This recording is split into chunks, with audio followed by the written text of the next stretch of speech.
Good evening, ladies and gentlemen. Welcome to Talk That Talk Tuesday.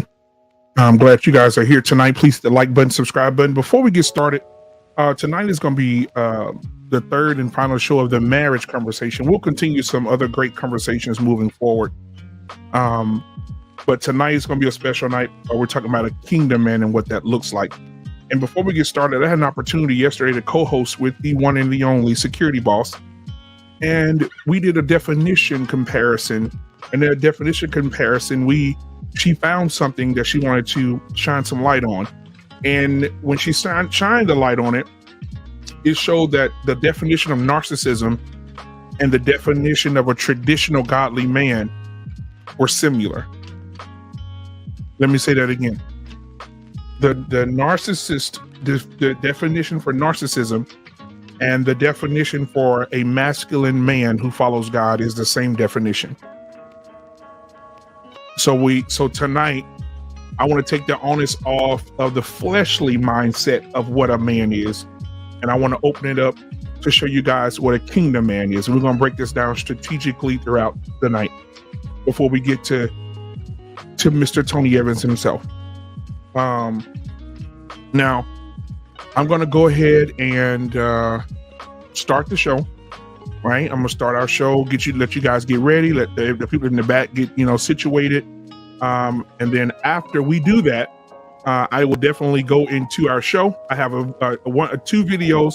One of Pastor Evans' son, giving his mindset on what a kingdom man is, and then we'll go into Daddy and let Daddy give us what he's been giving us. So, guys, thank you for your patience. Thank you for your love. Hit the like button, subscribe button. I just want to say, guys, marriage is under attack, right? Marriage is under attack. The nuclear family is under attack. Fathers and mothers being together, everything is under attack, and we must fight against that. And so this is what we're trying to do tonight. And I have some great people here tonight who are going to stand on the battlefield with me and fight against all these things by studying and by listening to what we're going to present tonight. So, guys, get ready for the show. This is Black Men Unfiltered Network's Talk That Talk Tuesday. I'm glad you're here. Hit the like button, subscribe button. If you want to donate to the channel, you can definitely do that by giving a super chat, or you see the Cash App scrolling at the bottom of the screen. The show is about to start. We got a great one for you guys tonight. We really do. And I can't wait. All right, here we go.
Ladies and gentlemen, here we are again.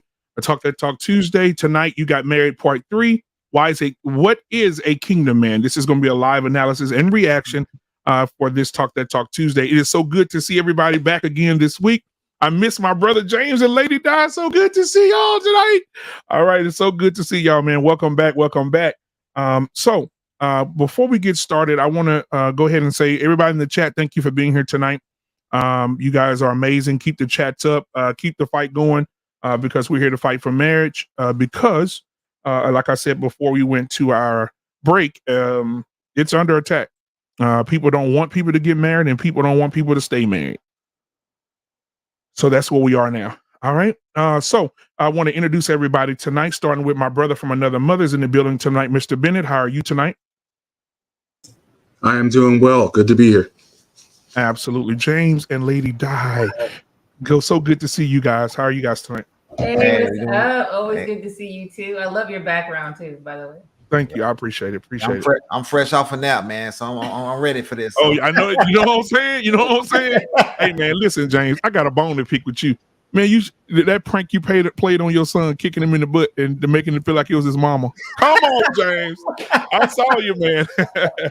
All right, man. I love the family time, bro. I love it. All right, take heed to the message is in the building tonight. Take heed. How are you tonight, sweetheart? I'm doing just fine. Hello, everybody.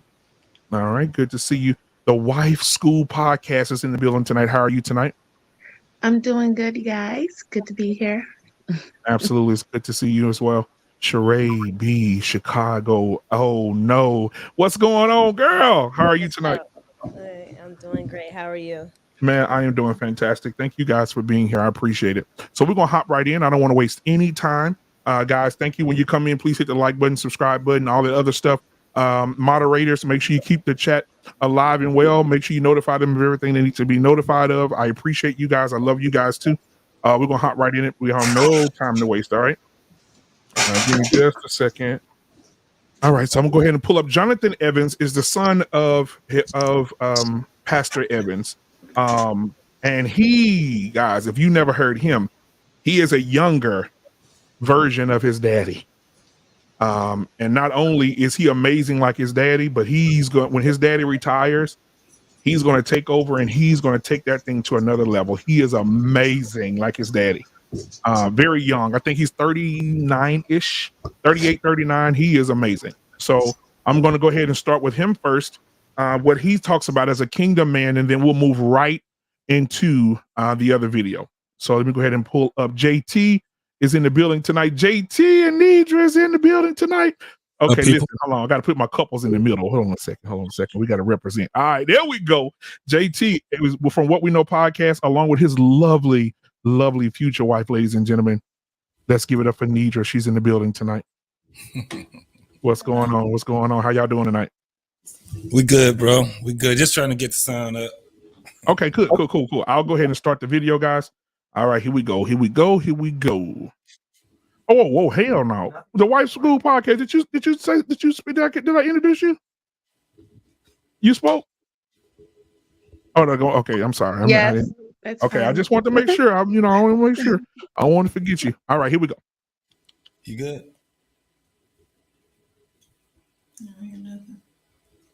One second.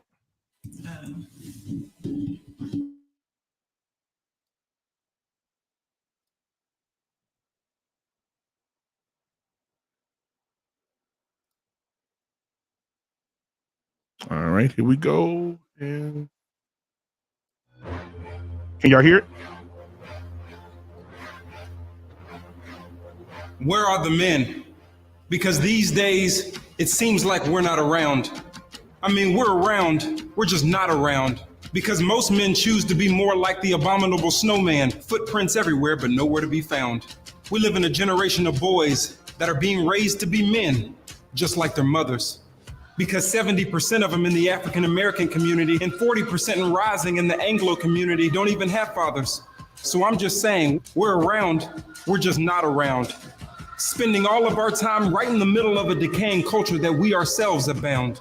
Women, they're forced to be mothers, fathers, leaders, protectors, nurturers, providers. They're pretty much doing it all, in some sense, operating all outside of their created being. And then you and I, we want to take them to the counselor and tell the counselor that she won't submit. Submit? Submit to what? Submit to a man who himself will not submit? Well, that will automatically create friction. And besides, it's an inherent contradiction. Jesus' whole life was about submitting to the will of his Father. So if we're supposed to be men who are following Christ, we ought to submit as he did. so that our kids can watch us submit to the Father. So the problems you feel you may have with your wife, the next man won't experience with your daughter. Girls, some have a twisted view of love these days. I've literally seen some date the devil just to experience a man, while boys think their manhood is wrapped in how many women they can sleep with, just like their Rolling Stone daddies, and handling their problems with a gun in their hand. And it's all because of the absence of a man. Oh, we're around. I'm just saying we're not around. Look around. Our culture is suffering because of the man's unwillingness to suffer. But when I look at Christ, I see that he suffered, especially when he hung on the cross. So it seems to me that suffering is the job description given to man from the boss. Suffer. Yeah, that requires that you and I be a little bit tougher. And I'm not talking about just staying at work later and chasing harder after shiny things and dreams. You know how men do, even though I do realize that we all have to provide. I'm talking about suffering and Christ's sufferings, because that's the only thing that'll keep your legacy in mind. Like when my granddad died and he was there laying on his death cot, his kids and his kids' weren't standing around talking about the things that he bought. I think not. It was more like when my sister Crystal went over to him and said, Grandpa, your great grandkids are running around going crazy as if this is a day to celebrate. Do you want me to quiet the boys? Grandpa said, no, Crystal, you don't understand. This is a day to celebrate because I wanted to die to this noise. And then it happened. He fell asleep right there in the middle of his own den. But I can still see the pride in his eyes because he was surrounded by all his kingdom men that came from him. Yeah, we prayed with him. And we also thanked him for not letting anything in his life be a deterrent, because now that allows his legacy one day to hear what he heard that day. Well done, my good and faithful servant. But I got another granddad. We call him Two Daddy. He's in Baltimore. He still lives. And some of you may know a little bit about his story because that's how my dad, Tony Evans, is who he is.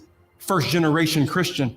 Don't think the Evans family was always saved. You'd be amazed. From high school dropouts and drugs and poverty, that was our legacy back in the days. But Two Daddy found that word. He ran into Christ and then he got saved. And he held that thing tight and never fumbled it, even though his wife took him through an emotional maze. And if she was still here, she'd tell you it lasted about 365 days. He suffered a lot as well. But around about day 367, she came downstairs with tears in her eyes because the Spirit put her under a spell. And I'm not talking abracadabra. This was a courageous investment of my Two Daddy's time. And now that 1 year of suffering has become a 50-year harvest that I can call mine, and my wife, and my daughter, and my son, and my son, and my child to come. And it's our job to hold that legacy tight until Jesus comes and says that it's done. But enough about me. What about you? What does your legacy become? And if your legacy hasn't started yet, I dare you to be the first one. That's enough. I've come and I've said what I need to say. Besides, my prayer is simple, that the men watching this right now will become kingdom men, if not already, and start building your legacies today, because that will be your greatness. All right, ladies and gentlemen, so far,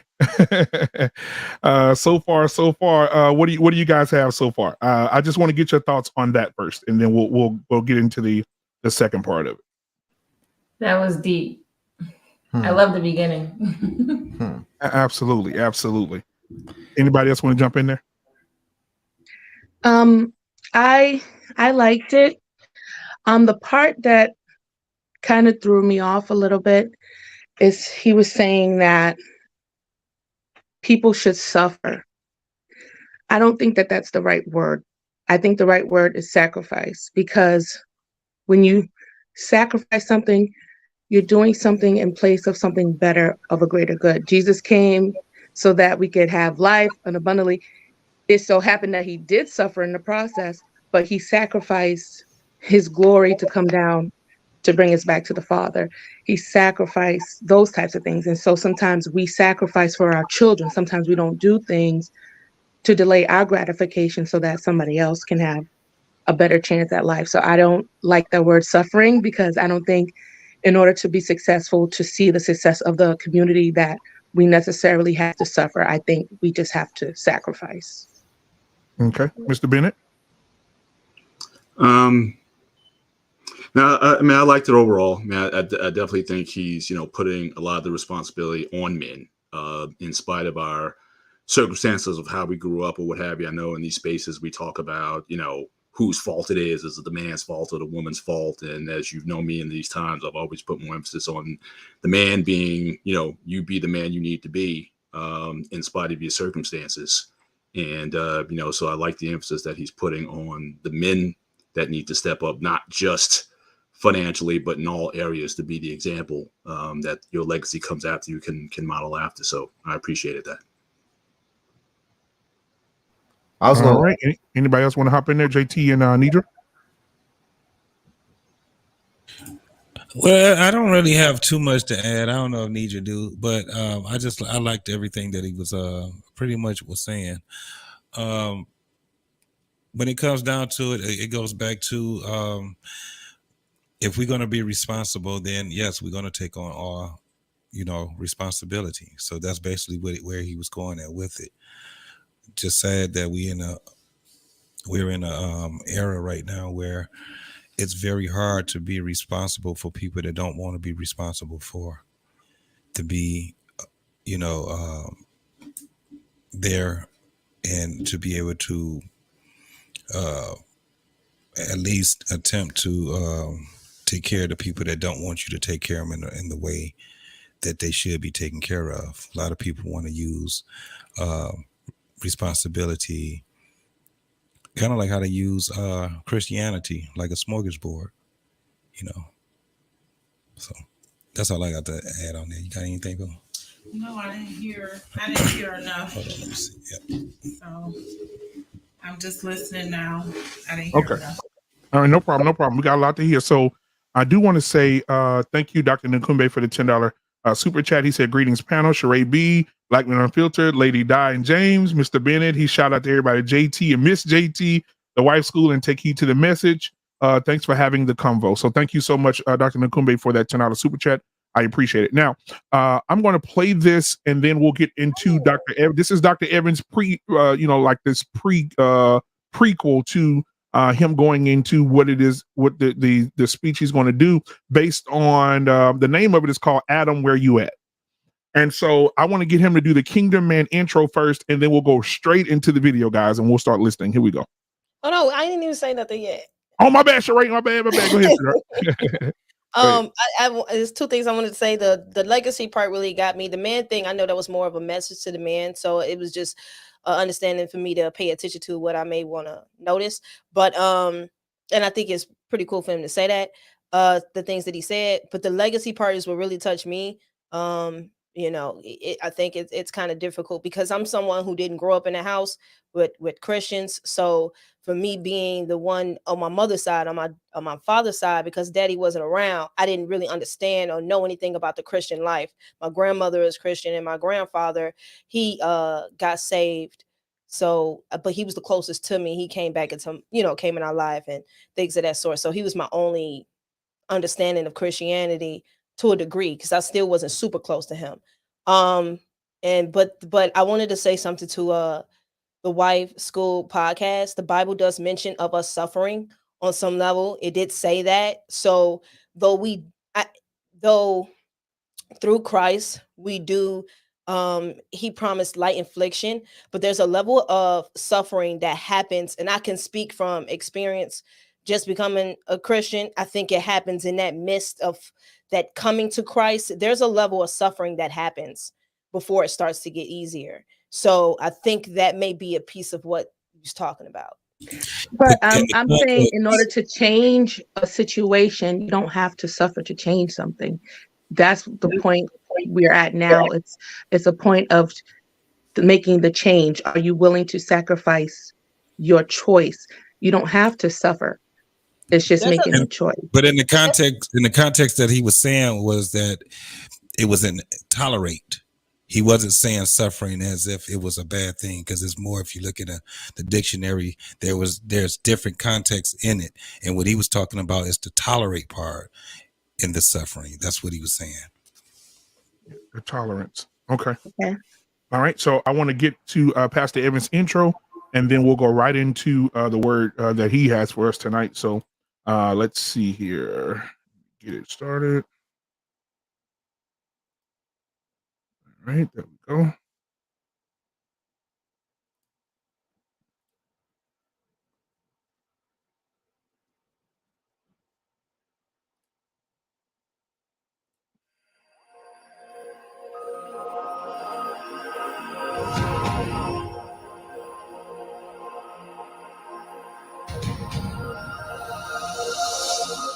We live in a day when manhood has been marginalized, undervalued, underutilized, underappreciated. Some of that is our fault as men. Some of that is related to cultural shifts and changes. But one thing is clear. When men do not rise to the occasion of fulfilling their divinely created role, families are in trouble, churches are in trouble, and the culture disintegrates. So it's time now for men to take their rightful God-given place with the right spirit, attitude, and action to lead this culture, country into a place of healing, out of a place of harm and hurt. The culture is waiting on men to rise up and be the kingdom men that God has created them to be. So I'm excited about what lies ahead for us as men when we embrace our God-given calling. You remember, God said, Adam, where are you? Because the future would depend on the location of Adam. Our future depends on the location of kingdom men.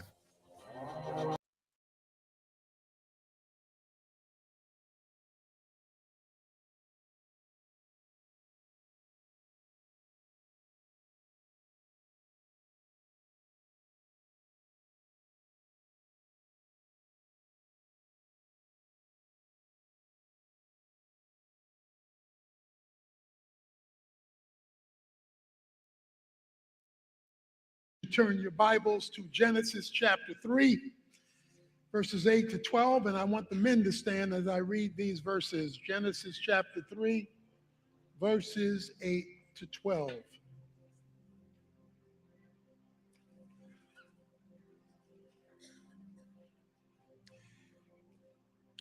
They heard the sound of the Lord God walking in the garden in the cool of the day. And the man and his wife hid themselves from the presence of the Lord God among the trees of the garden.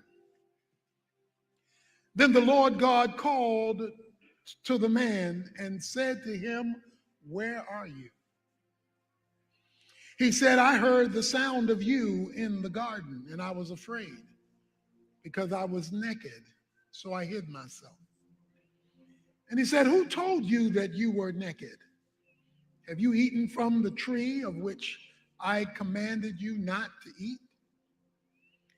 The man said, the woman who you gave to be with me.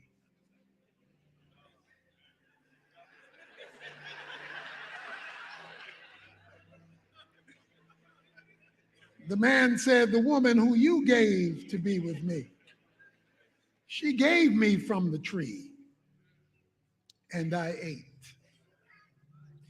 And now, Father, as we bring men and women before your word with an emphasis on men, we ask you to help me, help us to hear from you.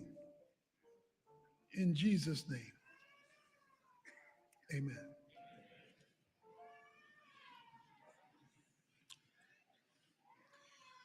One of the dominant questions of today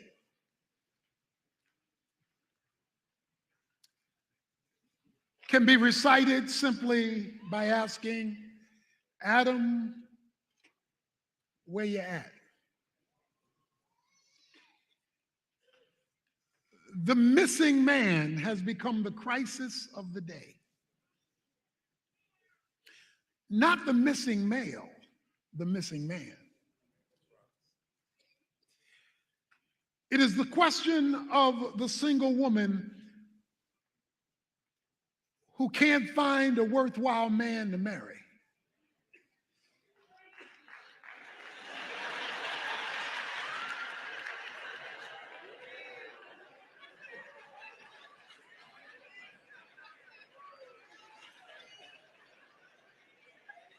She want to know, Adam, where you at?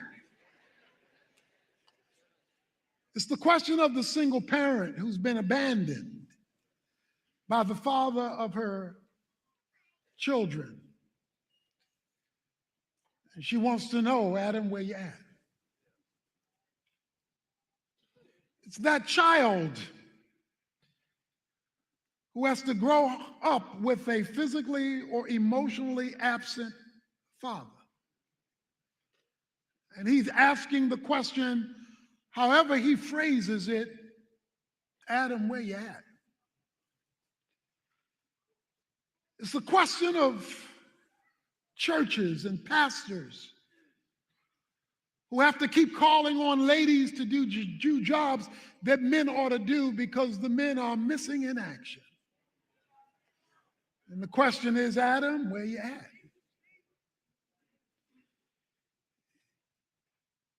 As I stood in a prison a couple of months ago, speaking to a group of prisoners in the male jail, and I asked them, all of you who grew up without a father in your life, raise your hand, and 90% of the hands went up. So as I looked at them, I wondered, Adam, where you at? I was talking to this week a teacher in one of our public schools, and he told me, I'm resigning this year. I'm resigning this year. I can't take it anymore. He was talking about the rebellion, the insubordination, the lack of respect coming from the students in his classroom. And the question is, Adam, where you at? Because they didn't have a father. It's the question of a girl who decides to become a lesbian because of the abuse of a male somewhere in her developmental years. So the question on the floor is, Adam, where you at? We're living in a day of terrorism, where violence, due to the absence of the conscience and the dumbing down of decency, has raised again the question, Adam, where you at?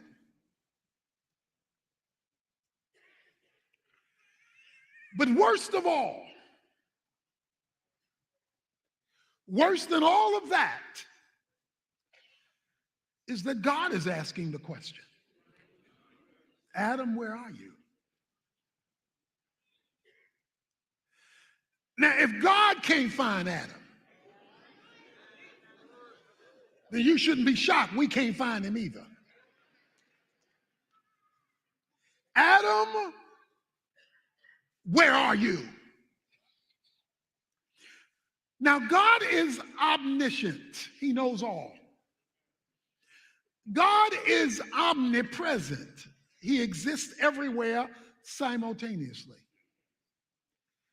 So God's question about where Adam was not fundamentally a question of location. He knows where Adam is located. He's the one in the garden with him. So the question that I am raising, that God raises with the first Adam, and the Hebrew word for Adam means earth.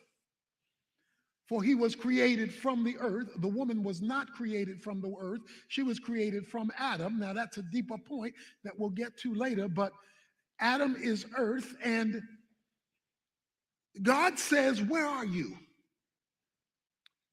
No, let me tell you what was at the heart of the question.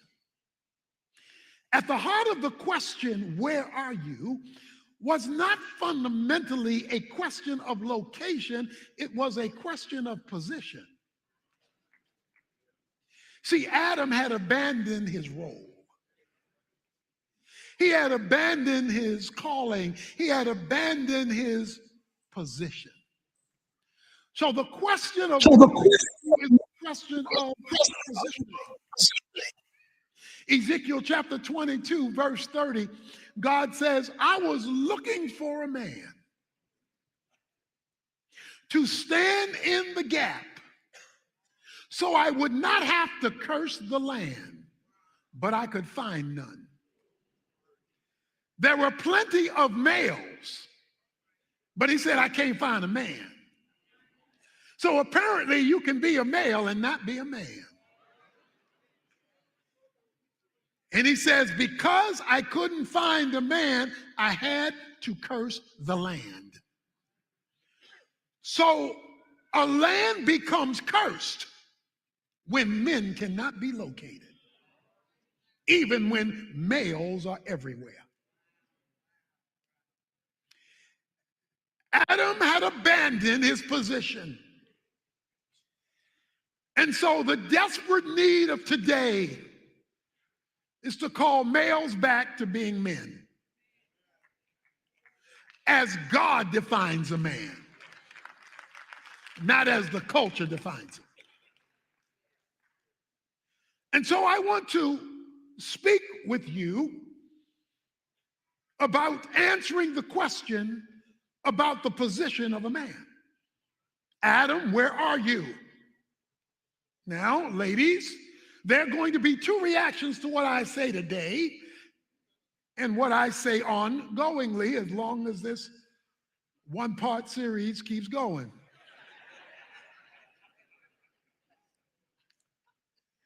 Some of you will be frustrated because you will be thinking, oh, here we go with this man thing. Others of you will be ecstatic because the man in your life, or the one you hope comes along, will man up to God's definition.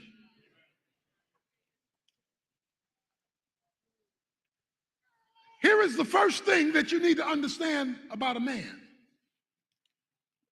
and his position. So we'll stop there first. That'll be our first stop. So far, where are you guys at? We'll start with James and Lady Di. So far, what are you thinking so far on where he's leading us? So I think he's going in the right direction. But I think a lot of times he's saying terms that people don't know. So a lot of times we talk over people's head and we not really knowing we talking on people's head because we thinking like this is simple. Just right. Like he said in the because he said you have to be like a godly man, right? So a godly man is going to provide for his family. But in today's time, that's a guy making over six figures, right? So to most people, to most women, right? So I think he's saying a good message, just like the last video I was going to say something about that. But it's a lot of times we get confused in this society because we have an idea, but that idea is not reality, So I think we as men have to do a better job of explaining different terms, breaking down things, so the women can actually follow. Because if you say, yeah, I provide for my family, you making $50,000 a year, and then a woman's, oh, you provide, okay, cool, y'all get together, and then she like, this not enough money for me, Now you like, but you thinking that you doing your job, but to her you're not, and then she's gonna tell other women that, hey, you're not doing your job, you're not doing what you're supposed to do. So I think that's the kind of the major problem in our community. We don't have a standard, and everybody doesn't go by that standard. Everybody has their own different type of standard. And I think to bring back the culture, we're going to have to, as men, we're going to have to start. And this reminded me of a verse. I don't want to be too long-winded, but it reminded me of a verse, Isaiah 3:12. And it says, as for my people, children are their oppressors. So you know how the today's time, the kids are acting crazy. He said, children are their oppressors and women rule over them. See how we live in a matriarchal society today. And it says, oh, my people, they which lead thee, call thee to err and destroy that way of thy paths. So we have to understand that us coming back and trying to change up the dynamic, we have to set the standard and let the women know actually what's going on and what actually is what we're trying to get them to do. So that's what my take on it. Absolutely. Anything you want to add, Lady Di? No, that's it. Okay, good. Anybody else want to add anything? Take heed, Sheree, Anybody before we move forward? I Nobody? loved it. I loved it because, the first command was given to the man. And what he's trying to basically say, the man has fallen from his position. So where are you? Where is your relationship with me? You're not even submitted to me anymore. You got played out. So now I have to curse you. Now this is what's going to happen when you fall off your game. When you're not consistent with things, when you're not consistent in relationships, when you're not consistent with your weight, it's gonna show.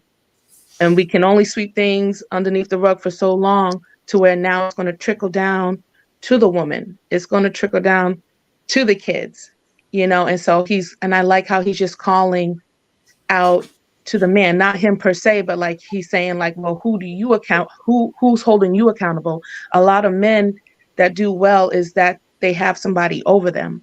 You know what I'm saying? So if you don't have a father, sometimes, we go to the church and we have spiritual fathers. So who are you accounting to? So if you don't really account to nobody, nobody's really holding you to that position. Nobody's holding you accountable. So now you're just out here thinking that you're doing everything that's right, but you're basically operating as a male and not a man. We need more men now. That's what he's saying.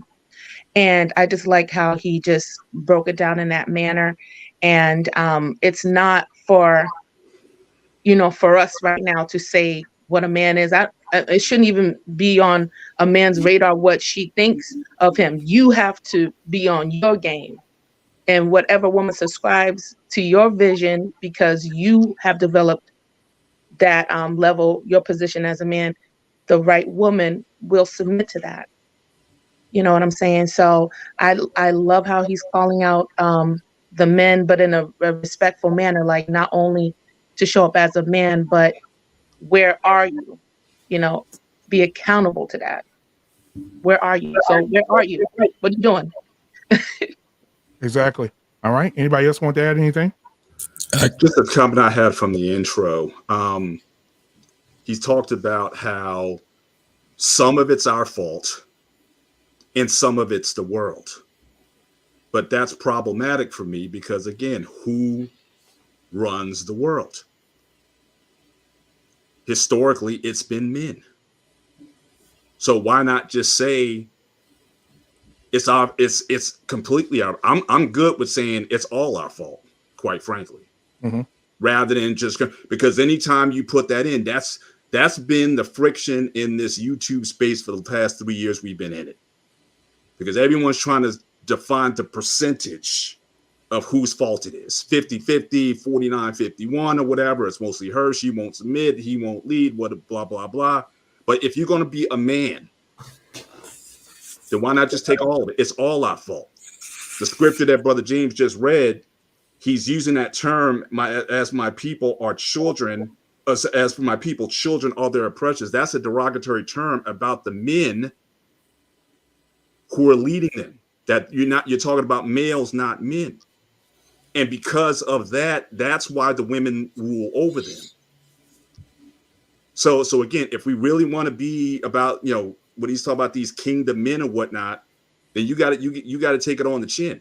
How many times we've heard, oh, well, it's Eve's fault. But Adam knew the code, or Adam knew the instructions just as much as she did. So again, if you really want to go in this direction, why not we just take all of it? But that's going to be a problem. And then when he talks about the different where art thou's, or where are you, especially when he talked about the church, we've talked about that all the time. Where the message of church, if the church is going to continually cater to the woman and not be about building up kingdom men, well, there's your answer. And he's been around long enough to know that. So it's not to say that, men just decided just to leave. What's causing the environment for them to leave? So I think that him speaking from the position that he's in, he's gonna have to kill some sacred cows if he really wants that message to get across to people, because this sort of cycle, this vicious cycle of men not being there, and then the repercussions, and then you see more fallout from that, is coming from a lot of different places. And he, if he really wants, address that, he's going to have to speak to those things as well. It comes from leadership. But that leadership has been, for the most part, up to the last maybe 40, 50 years, has for the most part been men. So he's going to have to address that if he really wants to get to the problem. So it's not some of the fault, but we got to take on a lot more than our fair share to blame for that. All right. Anybody? Thank you for that, Mr. Bennett. Anybody else want to add? Yeah. So the way I look at it is that it has to be used as a lightning rod. You're going to have to wake men up, because there are men that were born into what we see right now. They're born into it. So yeah, I'm with Mr. Bennett when it comes down to holding the onus on men, but it's going to be you're going to have to be at a point of being stern, and we have to be able to do that as a unit, to be stern. It's kind of like, if this is what we consider to be men, whatever else is on the opposite of that, we have to shun that away. And we can't be talking about stats. We can't be talking about, well, you got to understand he was raised by his mama. We have to be indifferent to those things. And this is where it comes down to separating men from children and women. It takes men to be that. We're the only ones that got the stomach for that. Mm-hmm. Because there's a point where we're just indifferent. We're not trying to understand why they got to where they're at. This is why war, in my opinion, it may not be good for, a lot of people, but it's definitely something that we need. And right now, that's what we need, war. And it takes men to be able to do it. No children, no women, men, because we're the only ones that can actually look straight ahead and be indifferent to these things. We can't have that whole thing where, well, he was in jail for, in juvenile, and his uncle always used to beat up on him, or, he was bullied as a kid. We ain't got no time for that right now. This is not what we're talking about. So I agree with Mr. Bennett. All right. Anybody else want to hop in before I get back into the video? Anybody? Going once? Going twice? All right, we back.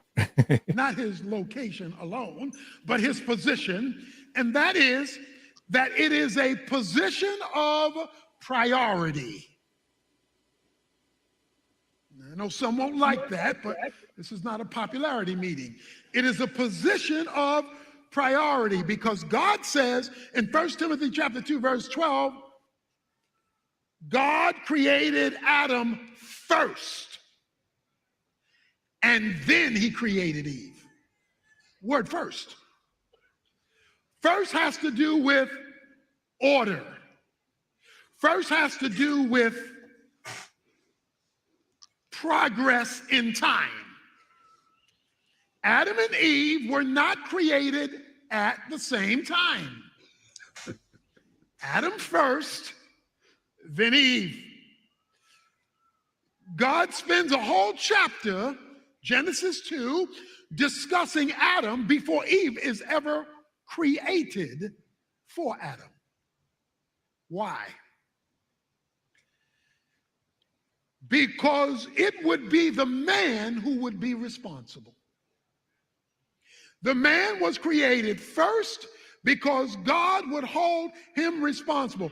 Even though it was Adam and Eve in the garden hiding from God, God didn't say, Adam and Eve, where are y'all? He said, Adam, where are you? Because you are responsible. If you're going to be God's man, then you're going to have to accept responsibility for everything he brings behind you, second, third, fourth, fifth, and sixth, because you first. You know how we tell our oldest child, particularly if it's a boy, you're the oldest, you're first, holding you responsible. When God looks at a man, he says, I hold you responsible. They don't fire teams, they fire coaches. The coach doesn't drop the ball, fumble the ball, miss the block. The coach doesn't do any of that. But he is the one that gets fired because he is responsible for having the team ready to play. So if you are a man, if you are a male, God says, I'm holding you responsible, even if it's not your fault. See, it may not even be your fault, but I'm holding you responsible for fixing it. The heart of being God's man means adopting responsibility. Why? Because everything that comes after that is banking on you. God says in Malachi chapter 4, verses 4 through 6, he says there will be a messenger who will come who will restore the fathers to the children and the children to the fathers, so that I will not have to curse the land. So if our culture is declining, while we can discuss all the peripheral, political, sociological, racial, we can discuss all of those reasons why the culture is declining, but what God says is first, on the front end, where's the man? As you've heard me say, if you're a messed up man and you have a family, you're going to help make a messed up family.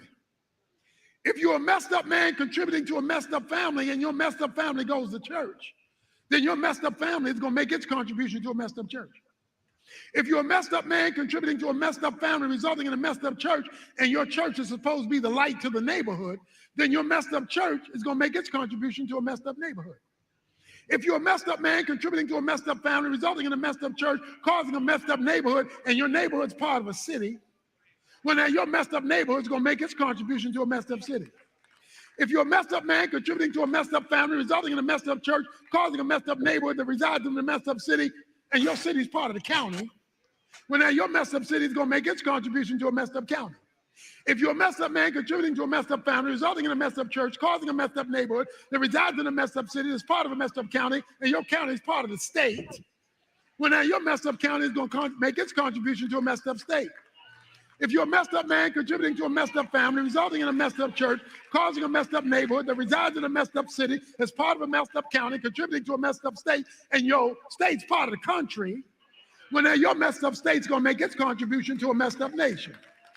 If you're a messed up man contributing to a messed up family, resulting in a messed up church, causing a messed up neighborhood that resides in a messed up city, as part of a messed up county, that's contributing to a messed up state, that contributes to a messed up country, and your country's part of the world, well, now your messed up country is going to make its contribution to a messed up world. So, if you want a better world composed of better countries inhabited by better states, because they're made up of better counties composed of better cities, inhabited by better neighborhoods, illuminated by better churches that are made up of better families, we got to start by becoming better men, because it all rests on the position of the man.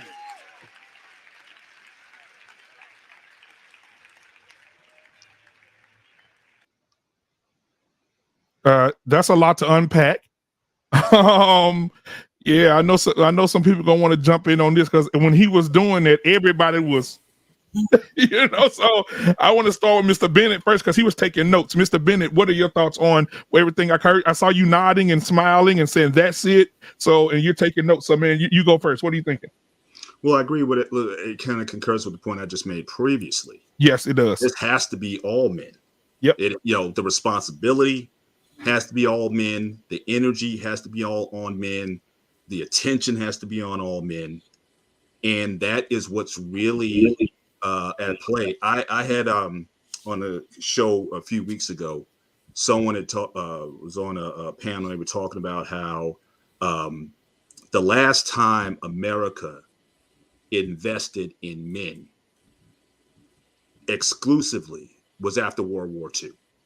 World War II, when those veterans came home, they created the GI Bill so that these men could go to school, increase their skill sets and whatnot. Then you also had the factory complex that was here that allowed men to work and provide for families, build the middle class. But then once you start to get into the 70s and the 80s, a lot of those jobs went away. And now you have a group of men, especially young men, why we're seeing a lot of this violence, why we're seeing a lot of these issues with young men kind of just checking out.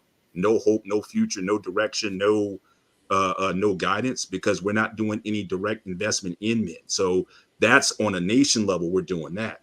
And what he's talking about on the individual, the man himself, we have to have, we have to build men. And again, the question that he has to ask himself, and again, I know people have gone to his church. My brother-in-law went to his church for a while when he lived in Texas or whatnot. And I know he's done some things with men's ministries there, but that has to be the issue also. If he's going to talk about this in the context of the church, then the church has to put an emphasis on helping to rebuild men and not simply just catering their message so that their churches are filled because the women are filling the offering plates. So you got to get away from the money aspect of this thing, thinking, well, if women aren't there, then I won't get as much money.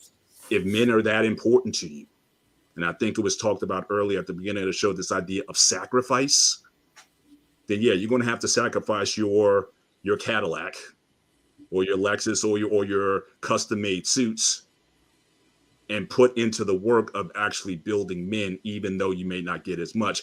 Or think about it this way: if you did pour into men, then maybe the men will then be the main source of financial support.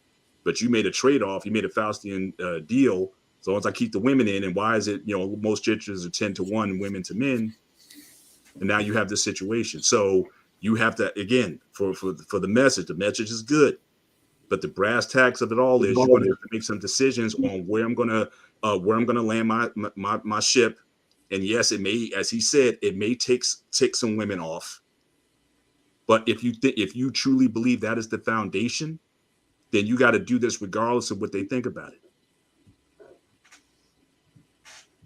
All right. Thank you so much. Now I do have Trey, I do have your questions. We'll do questions at the end and get to those questions at the end so we can go ahead and get through the video. So I do have it saved, so I'll take care of it at the end. And any other questions you guys may have tonight. All right. So the questions will be at the end. We got to get through the video. All right. So anybody else want to pop in before we start the video back? Yeah. Oh, did you want to go? You could go. You go ahead. Okay. I kind of wanted to. I guess it's just something that I observe a lot when him talking about the world and men, because I realize sometimes men would.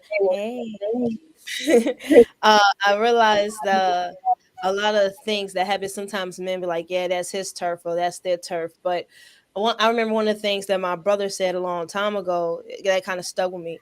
My brother said that may happen and may be seen far to you, but it's not as far as you think it is. It can trickle down from here, because if that one guy does that, it can affect you this way. Like how so many of us would talk about, let's use what happened with drugs in our community. Do I really need to say more? Just because that one person was on drugs, or them 5 people came on drugs, now look at the whole community that happened. What happened with drugs in our community? It just trickled down. And I think the crazy thing is a lot of things that happen, the good or bad, really leads with men. If you really understand the impact, like I'm gonna put it this way: have you ever seen a pimp woman? I mean, you've seen it, but you know what I mean? Like, she was pimping other women, though. Yeah, exactly. And then she's leading other women. It's kind of like the responsibility men is just really interesting to me. I mean, all the boys in my school was having girls running around the school selling drugs for them. I'm just saying. That's like, I'm just saying. And it was one more point. I kind of forgot it, but it's okay. So James and Lady Di, what do you guys have? Hey, you go ahead. You go ahead. I was gonna say that I believe that women are a man's weakness. So if you look at it, men are supposed to be the leaders, but then women don't. Some of us don't know how to let you guys lead. So we're a distraction, and with that distraction, it causes men to make these bad decisions because they're trying to please us. But then they're pleasing the wrong type of woman. So now you're pleasing this woman that doesn't have no direction, has no idea what life is supposed to be about. And then that's how it's turning into a situation where, okay, yeah, this woman is not right for me, so let me go leave. let me go leave my family because I can't deal with that. I'm gonna catch a case with this. I'm gonna be on snap, so I gotta leave. I gotta move and go to the next female. Then they gonna keep doing it over and over again. So I think that, you know, men should definitely try to be strong in that area. Women will come, but it needs to come at the right time when you're mentally ready to handle it and know how to operate as such, which is leading women in the right direction. Because you guys have like a strong stance where, you know, like someone was saying that, you know, they had women selling drugs, right, in the schools. So if you're able to have women do this, then obviously they're going to listen to you. But you got to have your right mind first, like in your space. You have to be able to know what you're doing so you could lead every lady in the right direction. So I just wanted to make that point. Yeah, and to piggyback off of that, it's kind of leading to what I was going to say. Men need to be more stern. I always tell men, like Women Live, we got to start speaking up. We got to actually start standing on something. Like I was saying earlier, we have to create a standard, and we have to stand on that. And you got to tell the women, like, hey, at the end of the day, it's going to be my fault, regardless of what decision is made. So if that's going to be my fault, regardless of the decision I made, I need to have a lot of say in what's going on. And because everybody's not going to look at me. If we in a homeless shelter, nobody's looking at you as why we in this homeless shelter. They're looking at me, what you going to do to get us up out of here, right? So we got to make sure that we making decisions so we won't be doing things that just to please the woman, but you're going to be financially poor. But you might have to sacrifice. You might have to say, hey, you can't be spending that much money. Hey, you got to budget this. You got to budget that. And I was going to make a point of Mr. Bennett, because he was saying to put back into the community. And Mr. Bennett, you're in your bag tonight. I was going to tell you that. But I was going to say, if we look at the major colleges, like the Ivy League schools, right? They're the best schools in the world because a lot of people invest that went there. They invest back into their school. So we as men, we have to start investing more. We have to be on more panels like this. Talk to young brothers on the if we on the metro, if we at the bus stop, or if we drive and we at work. Talk to the young brothers like, hey, this is what you need to do. Do you know you can do this? You know you can do this. And a lot of these kids just want to hear. Just want to hear a man talk to them because they don't have that in the household, right? So we will be more proactive. Say if you and your son's life, but your son has friends without his father, take them to the weekends, go play basketball with them. Kind of like it, we can do a lot more. We can do a lot of things to help spread change, and we can be better for the community. So that's what absolutely. And to answer that, Trey, the last thing that you put, if I have the responsibility by default, I have the authority. That is 100% correct. I think that when in today, I'll say this and we'll move on and I'll get somebody else up here who wants to say something. In today's terms, we're hearing men get complacent and say, you know what, baby, that's fine. You can wear your breast out. You know, you can wear any dress you want to wear. If you want to go out looking the way you want to look, go out and look the way you want to look. You can go ahead, baby. I'm good. Our daughter can dress like that too. Cool. I'm good with it. Right. A lot of men then got so complacent or tired. They don't want to be argumentative no more. They don't want to stand firm. Like you just said, James, they don't want to stand firm in what they believe and stay in their square. But what needs to happen is if God says we are responsible and whatever happens in your household, James, I'm holding you responsible. Black Men Unfiltered, I'm holding you responsible. Mr. Bennett, I'm holding you responsible. JT, I'm holding you responsible. If he's holding us responsible, then as men across the world, we got to start standing up and stepping out and say, you know what? My daughter's not wearing that. Baby, we're going out the house. You're my wife. You're not looking for a husband. You have one. That dress needs to go in the trash. You will be modest when you walk out the house with me. You will look decent. You will look like you're my wife. You will be sexy. You sexy in whatever you put on, but that ain't it. Right? We got to start telling our daughters that ain't it. We got to stop being comfortable in toxicity because we're the ones that's supposed to clear all that up as men. And when men start stepping up, like he said, women are going to be mad. And the first thing that's going to happen, this is how you're going to be able to weed the women out that are not ready. You're going to hear these words. You're narcissistic and you're controlling. And those are the two things you're going to hear from women when you stand up and say, no, you're not wearing that. No. Your girlfriend, ain't that the same girlfriend that got arrested last year on the girls' trip? Ain't that the same girlfriend that brought a dude to you in the room? Ain't them the same girls that's doing all this other stuff? Why would you want to go on girls' trip with these type of women? Why do you want to? No, we're not going to be around those type of women, right? You have to be willing to step up and say what it is as a man. But I'll land my plane there. Anybody else want to say something before I get the real Precious is in the building, ladies and gentlemen? I remember a thought whenever you're ready. I remember one thought whenever somebody was go ahead, Sheree. What I was gonna say was so he talked about the church, right? Having people in the seats. I know Mr. Bennett had mentioned that, talked about the seats in the church, right? And having people there. This is one of the things that I realized about men. When men got money and they feel that they want to tip and they want to give money, they start giving money. Women, we do not give money. So that whole point, even to think of bringing more women into the church and not having the men there, is kind of off anyway. And a lot of these churches are being led by flesh and not being led by the spirit anyway, because that's the flesh that wants to have all the cars and the whips and the big old whatever. The spirit wants to make sure that the word is being spread and make sure that the message of the gospel is being spread.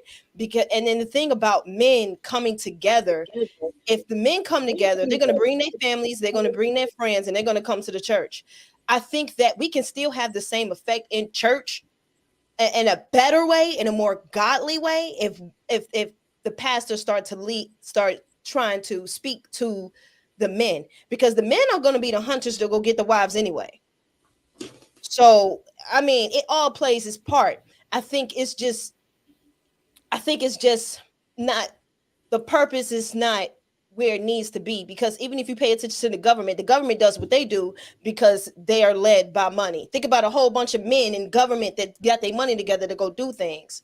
It's kind of the same thing. So I think that I just will pray that more pastors will understand that sound doctrine can go a long way outside of trying to do this prosperity preaching that really is only feeding the flesh. You ain't pleasing God with that. So that's all I want. I mean, because I've seen some dope sound doctrine churches, and I've seen some, filled up churches with the prosperity, but it ain't dope. That's all I got to say about that. Right. Absolutely. All right, guys, we're about to start the video back. Anybody want to say something? No, go ahead, wife. The wife podcast. No, I've been trying to wait, but I'm saying, like, the thing is, like, going back to what he said, where are the men? The scripture says that the harvest is great. People are waiting. People want to see leadership, but the laborers are few. Nobody is really taking that accountability. To really be a true man of God means you really got to die to yourself and do the will and the work of God. And that first applies to that man that's in leadership. But it's easier to, like Sheree said, to preach a feel-good message because I'm probably not 100% myself. I'm not fully dedicated and submitted to God in my own personal life. So how can I really, step on the toes of everyone else? And that's where we need to see real men and real leadership. Like he said, it's a trickle effect all the way out to the nation. So if we have real men standing up, being consistent, showing up, saying what's right, saying what's wrong, regardless of who says it, wife, dog, cat, it don't matter. And if people want to put policies and legislature, let's go stand up. Let's go march down there together, because we stand on this principle and we're not going to have this in our city. And people do affect change like that. I've seen it. And also, get out the pulpit. Get in the community. Okay? And I can definitely say that because I've been in DYS. I've been where the boys are locked up because they make poor choices and decisions and make decisions based on emotions. And now they're locked up, but they just made a mistake. But we forget about those young men. We forget about that. We want to get away from, that's where they belong or whatever. We forget about them, but they are a product of their environment. They're a product of no men being there. They're a product of people just leaving them to the wayside, letting the streets have them. And we know the streets ain't no good. So we need to get out there. Men need to get out there first. Women, we have to get out there behind them to follow up with that, to let them know that we're all together as a community. But definitely the men have to get out there and we have to stand on it, and they have to lead, and they have to be real leaders, not no fake leaders. We already have enough of fake leaders, and this is what we're seeing now, because nobody wants to hear the truth. Oh, that sounds cute, but I'm gonna go over here to Johnny Be Good. Because I don't, you messing up my stuff, you messing up my flow, you messing up my boobs being out, you messing up my BBL, you messing up all that, you messing up with me sleeping with Johnny on Saturday, coming into the church on Sunday. So I'm gonna go over here where they're not talking about that. So you're gonna have to talk about it and stand on it, and that's just it. Men, let's go. All right. Well. The Real Precious, I know you didn't see the part of the video that we're talking about, but did you have anything you want to add real quick before I start the video back, sweetheart? Thank you for having me here, and I'm just going to jump in like double dutch. I'll just, Okay. So I'll wait for the next round. But Okay. Hello, everyone. Thank you. All right. Real quick. Love you, Precious. Yeah, All right. I wanted to say a little bit right before. Go ahead. It goes down to the whole thing of contributing. Again, we got to stop contributing to a sick society. We got to stop contributing to this. So based off of what he's saying is that as men, we've indulged in too much toxicity when it comes down to contributing. We're contributing to women that we should not be having children with. We're giving them more children. We're contributing down to a society that in song and music and entertainment, that it degrades women and men and children for that fact. We're contributing to that. So when it comes down to it, before we can get to anything, when it comes down to kumbaya, we got to go to war. Everything that he's saying, I'm telling you right now, it seems pretty when he's saying it, but if we put it to work, the women going to have to bag up. The elderly is going to have to bag up. The children is going to have to be out the way. And you're going to have men to call this out, because we got a lot of work to do. Are we willing to go that far right now is the question. Are we willing to change? Because that's going to be like, we're going to be changing the world. And some of us will lose our life or our livelihood or our families or money. So just keep that in your mind while we listening to what the pastor is saying, because this is where we coming down to, and it's going to have to happen, whether it's going to be in our era or the era after, if we want that real change. All right. All right. So, and you know what? When you said I wasn't going to say anything, but for the next month or so, I was just going to dedicate myself to, it starts with us, like you said, and some things people don't want us to talk about. And JT, you've been here when we've had shows. People say, "Man, boy, y'all better not talk about that." Right? They coming, right? And I've never cared.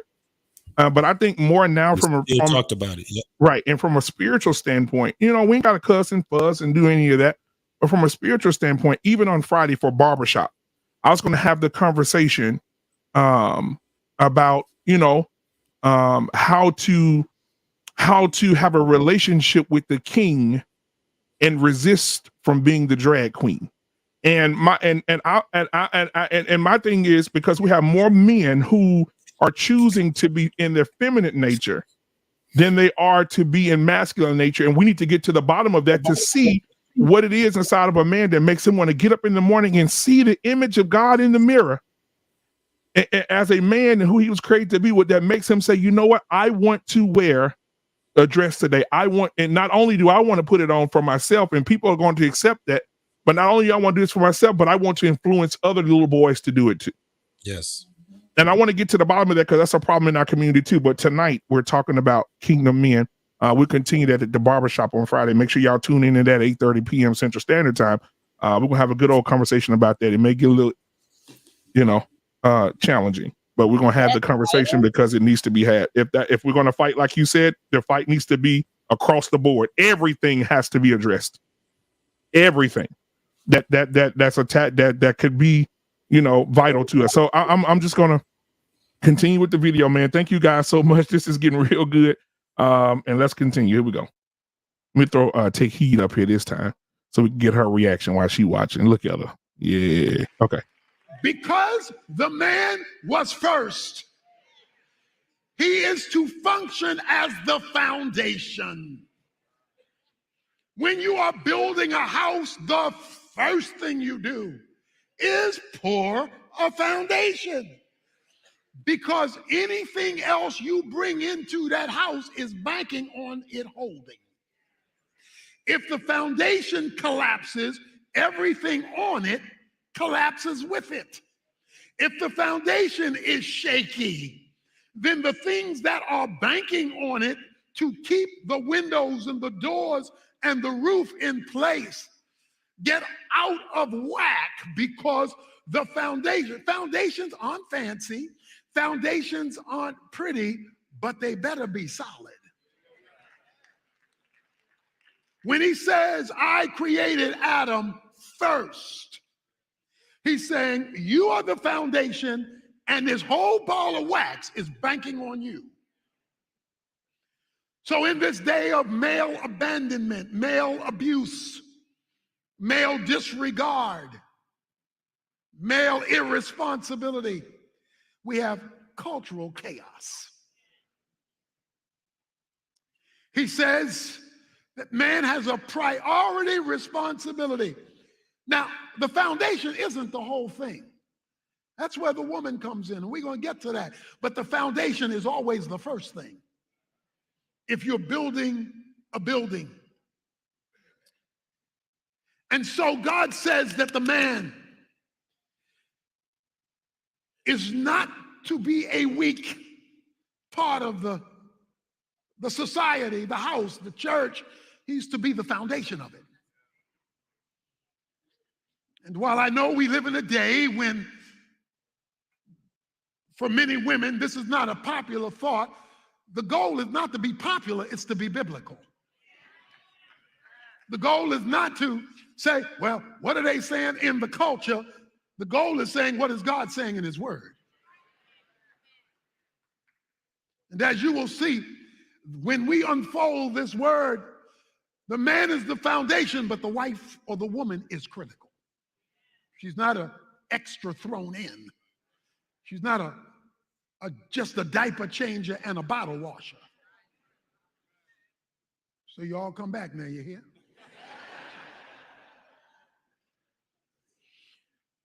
But neither do we want to disregard the point that men have left this priority. It says in that verse 8, he was hiding from the presence of God. Watch this. In the garden. He was hiding from God in his house. See, don't miss that. Not only was he hiding from God in his house, because the garden was Adam's house, the place he lived. Adam went to the house to get the leaves to hide from God. So he used what God gave him to hide from God. He literally used God's blessing to run from God. Today we have men who want all the blessings of God, and they use the blessings to hide from God. He says he was hiding from the presence of God in the garden. See, you can hide from God in church. So if you're going to be God's man, what I call God's kingdom man, then you and we are going to have to accept the role. We're going to have to accept the role. See, all you need to be as a male is the right plumbing. That's merely a plumbing situation. But to be a man, you got to own the responsibility. You got to own that. Now, I realize that many men today do not have the privilege of having somebody in their life who've helped them to do that. You weren't raised with a father, you weren't given guidance by some other responsible male, and that wasn't your fault. But it is your responsibility not to repeat it yourself, or else the cycle goes unbroken. They were hiding from the presence of the Lord, and Adam was responsible. The heart of God's man is that he is operating underneath the authority and in the presence of God, not running from it. So then, how does this man operate? Adam, where are you? How does this kind of man roll? In chapter 2, verse 15, it says, then the Lord God took the man, because there's no woman yet. The Lord God took the man and put him in the garden. That's his house, the Garden of Eden, to cultivate it and to keep it.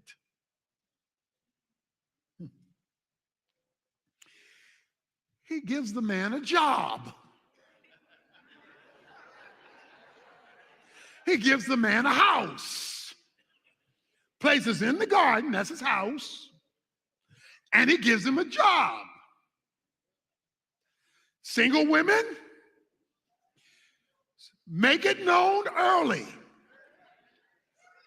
If there is no finance, there won't be no romance. He gave him a place to live. He gave him a job to work before he gave him a woman to lead.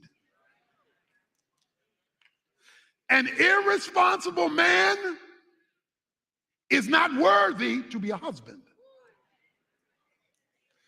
Because if he ain't even taking care of him, why you think he's going to take care of you?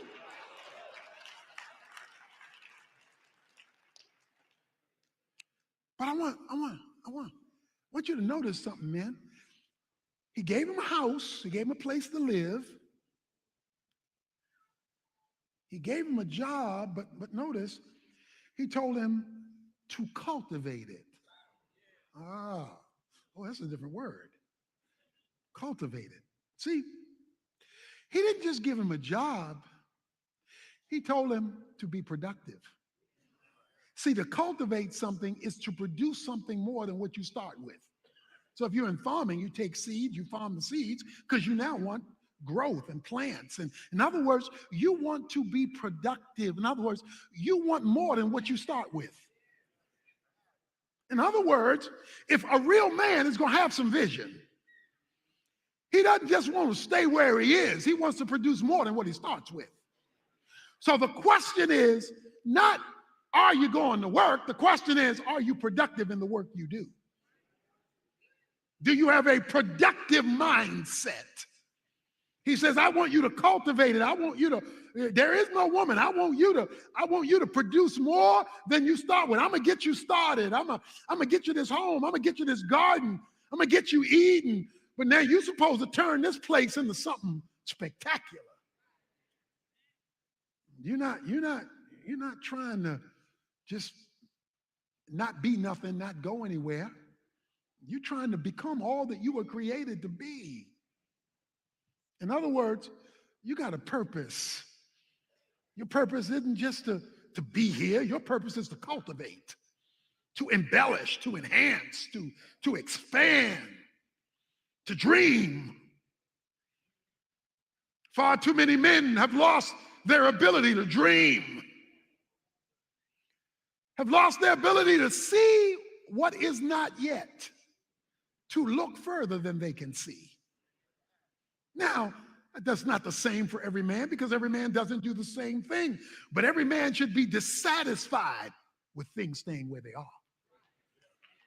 Because the calling on a man underneath God is to expand whatever God has placed in his hand and to multiply it, and to expand it. In fact, One of the reasons that we don't see more of God is God don't see more of our dream. Now that dream has to be with our gift and for his glory. But he says, I want you to cultivate it. I want you to, you have appliances. I have appliances. Those appliances aren't just sitting there looking pretty. Those appliances are for functional purposes. The refrigerator keeps it cold. The stove makes it hot. The toaster pops it up. The can opener opens it up. In other words, they are producing. They are productive. They're not just sitting there. They're functional. God expects a man to maximize his potential underneath God in whatever sphere of opportunity God gives him and whatever gifting he's placed on him. All of this, by the way, was happening in the garden. The garden was the place where God was hanging out in Adam's house as a single man, because he's not married yet. He's a single man hanging out with God in the garden. In other words, even as a single man, he was living in the presence of God. He was living under the covering of God, something we'll get into more detail at another time, but that's where he was rolling. That's where he was operating. He says, not only do I want you to do that, but I want you to keep the garden. Cultivate it and keep it. The Hebrew word for keep means to guard or protect. I want you to protect your house. I want you to protect your garden. What is he protecting the house from? I mean, this is a perfect world he's living in. No, it's not. Slick is in the garden. Satan is in the garden, chapter 3. The serpent comes up to Eve. So there are going to be problems in the garden because the snake is there. And the snake is going to cause stuff. The snake is going to try to stir stuff up. The snake is going to try to get you away from God. There is a serpent in the garden, and your job is to keep him out. The opening line of the book, Kingdom Man, says it all. When a kingdom man gets up, the devil ought to say, oh crap, he's up. I got to deal with him again today. Because you are responsible for the garden to keep the devil out. Because he's trying to get in. And he may be trying to get in through your wife.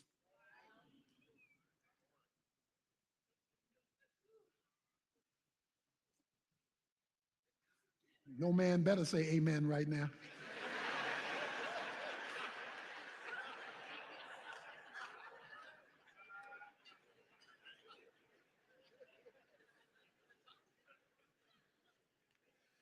So provision and protection. That is the environment that Adam was responsible for.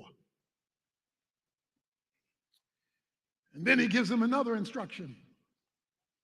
Verse 16, Genesis 2.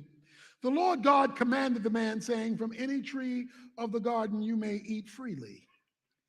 But from the tree of the knowledge of good and evil you shall not eat, for in the day that you eat from it, you will sure enough die.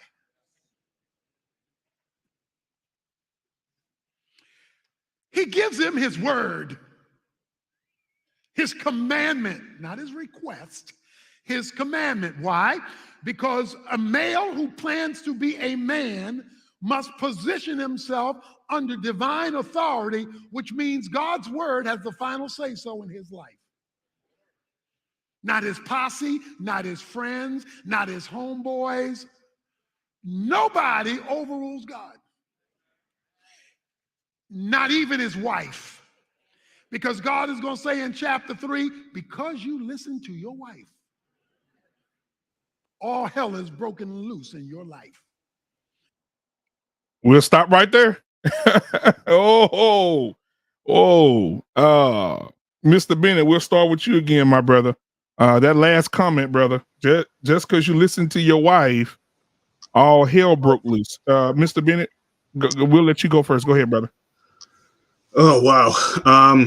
Where do I start? He said a lot.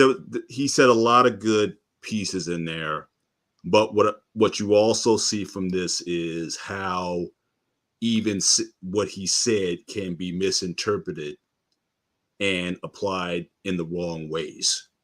So he was the one, for example, who said no romance without finance. And then to this day, I hate Gwen Guthrie. Because when that song came out, that wrecked the whole lot. That wrecked the whole generation right there. Just that one song. Sing it a little bit for us, Mr. Bennett. Ain't nothing going on but the rent. You got to have a J-O-B if you want to be with me. So again, so we talk about, well, where does this six-figure stuff come from? You know, as if that is the requirement, like, you know, so this idea, so I like what he said about the idea of a man having purpose, that the first thing he did was give him a job. Talked about earlier, the last time this country invested in men, again, we talked about it, the GI Bill. Another thing, and he also said he gave him a house. What also happened after World War II when those veterans came back, they created FHA.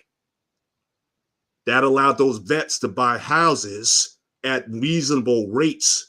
So it gave men an opportunity to, one, have a profession when they got back home, because a lot of these guys were coming, they were drafting everybody. So you were 18 years old and didn't know anything, and you went to the military, all that war stuff. They gave you an opportunity to educate yourself, and they gave you the opportunity to buy a home when you got back.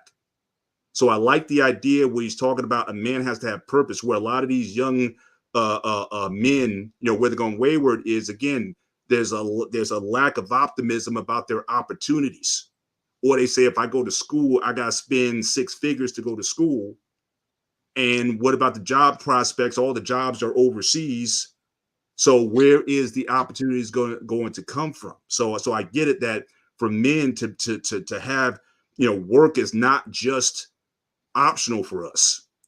It is a major portion of our identity, as you know, as far as men. I mean, it's part of our purpose. If we don't have a job to go to, if we don't have a something to build, something to develop, like he talked about, then that goes a lot. So when a man loses a job, especially in this economy, you know, that's a big deal. It can affect your very identity and purpose. So those things are important. But now he started getting into, when you start going into the dreaming stuff and the future and whatnot, now, you know, some people have now taken that. Now they're talking about this manifesting stuff. So again, there's got to be a balance there behind, you know, again, 10% of guys make six figures. We know that. So not everyone's going to be, you know, this maximized man as he talked about. You might be that $50,000 a year man, but you're still productive. The job may still give you purpose. You could be a teacher, for example, certainly building and putting into men, producing young men and women. So again, so we also have to be careful about by what standard are we measuring value and purpose and productivity. If it's just about money, then we're gonna go off the rails. And it can't always be just about the dollar that defines us as men. And so again, that's a dangerous line that he's walking on, because I've seen people take what he said and just run with it. And now you got these ladies in the audience saying, yep, you better have a job. You better have and a high paying job too. And so we're back to the same situation again that we've been talking about in all these times. So again, you have to be careful in these spaces with what you disseminate and bring some clarity to what you're saying. Because I've seen this happen too often. I've heard too many voices just take and run with this. And it's like, now they're saying, well, Tony Evans said it. Everyone's hyping Tony Evans like he's the man. So now it must be good because he said it.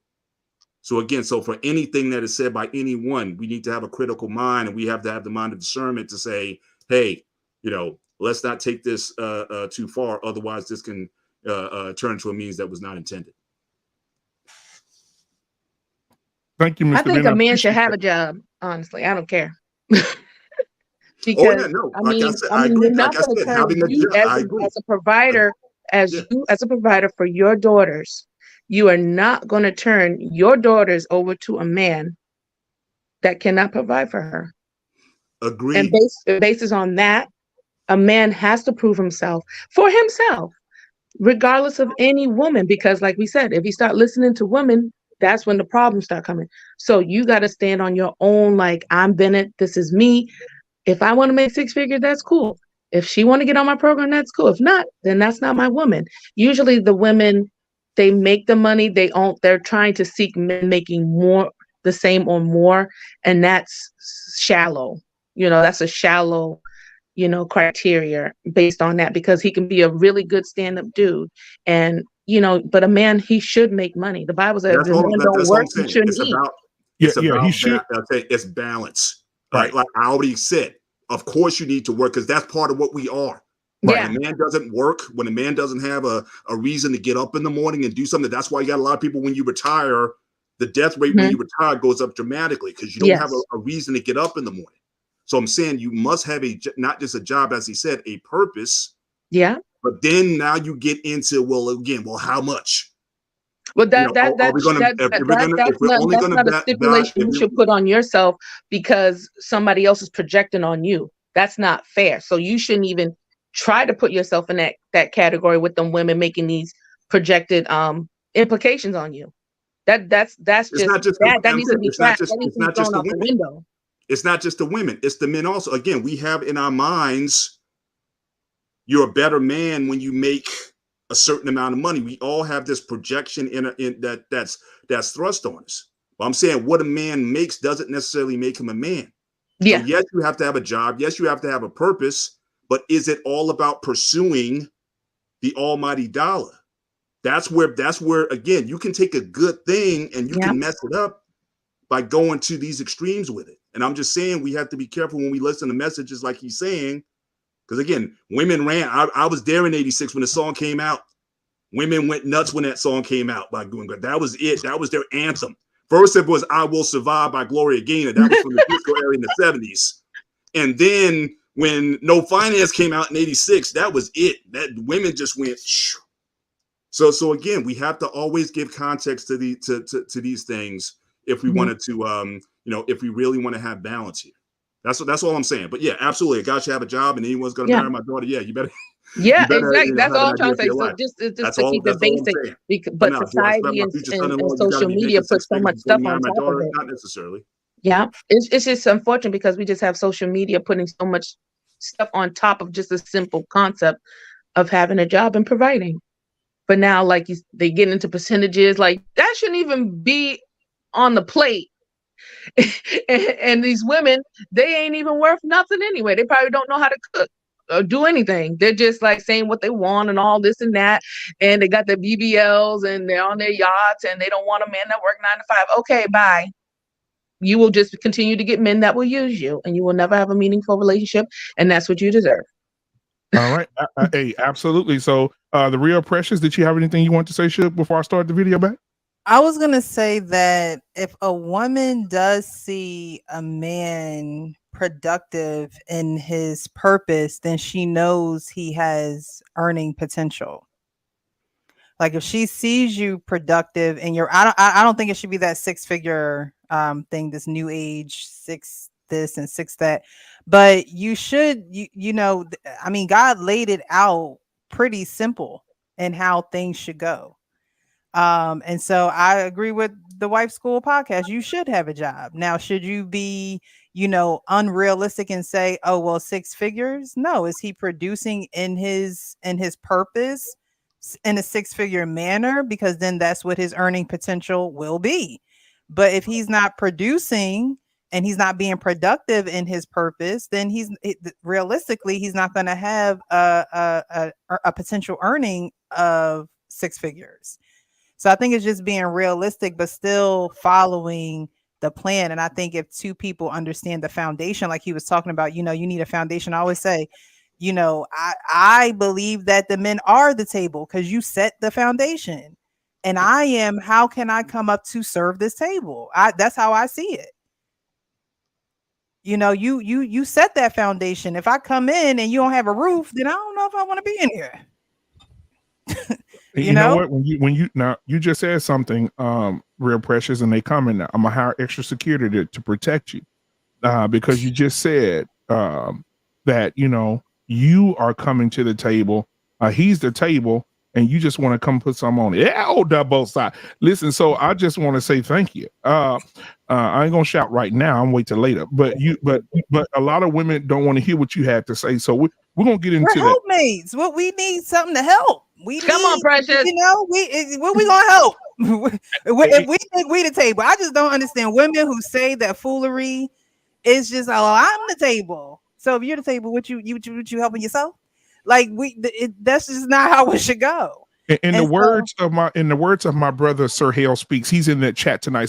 Shout out to Sir Hale Speaks in the building tonight. Sir Hale said a few weeks ago on his show, on the panel that we were sharing, he said, we're in a time where the helpmate wants all the help, but don't want to give help. Send me the link to that stream. I mean, that's true though. That's true. It's like you don't want to operate in the natural sense that God created you in. And so then working out of order or working out of your natural nature is only going to bring chaos to you're not going to have the natural order of how things should be going. So it's more so like you said, Precious. It's not more of a natural woman femininity basis thing. It's a finesse game, and that's all we're seeing is women finessing men for more. It's about me. Okay, get me that Birkin. You know that was that big old thing, that Birkin bag. Ain't nobody got $50,000 for a bag. That's what you're making a year. That's not realistic. You know what I'm saying? So you're right, Precious. We're out of order. All right, man. Hey, listen, anybody else want to jump in real quick? Because I'm about, I ain't heard from Take Heed. So I'm going to get her in here. Then we're going to get this video back started. But take heed. Take heed to the message, y'all. Come on. Wait, y'all, don't get me in trouble tonight because listen, my king was like, I didn't like your performance last week. Uh-oh. Come on. You got to get it together now. I didn't like your performance. So I had like a whole class and session last week upstairs when I had to go upstairs. He was like, first of all, I talked to God before I asked to marry you. Okay. He was like, I talked to God. He told me you was my wife. So I was like, okay, wait a minute. He was like, no, you didn't do that on your own. You didn't just get a word from God on your own. Okay. I was like, wait a minute, but hold on. He was like, no. He was like, and when you get on the panel next week, make sure you apologize to Mr. Bennett. So Mr. Bennett, Mr. Bennett, I got to say it loud because he upstairs watching this live right now. Right. I apologize. I'm so sorry for what I said. I was out of line. Okay. So that's what I want to say. And then I want to also say that he told me to be quiet and just pay attention. So that's why I'm being quiet tonight. I'm paying attention. Absolutely. Hey, thank you so much. Hey, I'm gonna play the rest of the video and then we're gonna have the conversation. Then we're gonna end the live tonight. But again, thank you guys for being here in the chat. Thank you guys for having serious conversations. I see a lot of great questions in there. And then right when the questions come, we got Dr. Nakumbe in there answering questions. We got T. Shaw in there answering questions. We got CBN over there, Lady Navoa. So thank you guys in the chat for answering each other's questions and asking the good questions. So I appreciate it in your comments and commentary. So also thank you guys on the panel as we continue to move forward. And we'll have that conversation right after we get through with this right here. Here we go.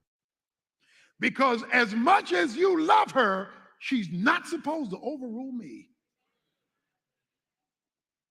That his job is to oversee the communication and the operation of God's word in his sphere of influence, starting with his family. Or as Joshua said, as for me and my house, Joshua 24:15, this is how we roll, this is how we roll. As for me and my house, this is how there's no vote here. God commanded me. I'm under commandment. But notice the command. The command was a happy command. See, we look at the negative part. Don't eat from that tree. No, that's not the first part of the command. The first part of the command was live it up. First part of the command was from every tree of the garden you may freely eat. The first part of the command, he's a single man. He tells him the first part of the command is maximize all that I have given you. Maximize my creation. Maximize all that you can do. Just don't mess with that tree. You remember Don Cornelius and the Soul Train. You remember the scramble board? There were letters on the scramble board, and those letters referred to a particular singer or a particular musical group or a particular song, but the letters were all over the place. And so they'd get a couple of the dancers and they'd have to unscramble the scramble board. And so they would get 60 seconds to get the letters in order so that they could identify the group or the singer or the song. And so they had to work out the scramble board. You see, one of the reasons we're in trouble as men is God's word has gotten all scrambled up. And our job is to get the letters in place. He says, the day you eat of it, you're going to break relationship with me. That's death. That's like unplugging something in your house. It's alive when you plug it in because electricity flows. Once you unplug it, the instrument dies. It can't function anymore. And what we have today are males who don't function anymore because they're unplugged, because death has entered into him or the relationship or the scenario or the parenting or whatever the case may be. He says that you are to carry my word. What was the difference between, what was the problem with this tree in the middle? Called the tree, it was a Google tree because it calls it a tree of knowledge. It was Google, it was the internet tree. Okay? This tree was full of data, all kind of data. Good data, bad data. Tree of the knowledge of good and evil. So the tree wasn't all bad. It had evil, but it also had good. But he said, I don't want you to eat it, even though it's got good stuff on it. Why? Because Adam, if you're going to be the man that I want you to be, created you to be, and you're going to be operating like you're supposed to be, then I want you to live by revelation, not reason. I do not want your human reason to determine your actions. I want divine revelation. What I say, and when I'm ready for you to know it, I'm going to tell it to you. Don't go out there apart from me and learn it on your own. One of the problems today with so many men is that they've gone so secular, or they've been to some college, or they've gotten stuck in some career, or they've been hanging out with the wrong folk, and they've gotten all of this definition of manhood messing them up so that they're not able to function in the way God wants them to function, and we wind up as men being dead men walking. We got the title. And you know, we want people to recognize the title. I'm the head of this house. I'm the boss. I'm the man. We want the title without the responsibility. He says, no, he's talking to Adam. Guess what Adam's job was to be? He was to make sure this information got transferred to Eve. He wanted to make sure this information got transferred to Eve. And he transferred it to Eve. In fact, he transferred it with a vengeance. What do I mean he transferred it with a vengeance? Because when the devil asked Eve, can you eat from the tree? She said, not only can I not eat from it, I can't touch it. So what Adam told her was, girlfriend, baby girl, sweetheart, honey, sugar dumpling, Don't eat from that tree. And in case you didn't get it, don't even go near it where you can brush up against it. He was to transfer. So if the wife has got to ask you, are you going to church today? If the wife has got to ask you, are you going to pray with the family? If the wife has got to ask you, are you going to have devotions? That means you're not fulfilling the spiritual responsibility of spiritually leading your home. You say, but I don't know what to do. Yeah, you do, because all you got to do is steal from me.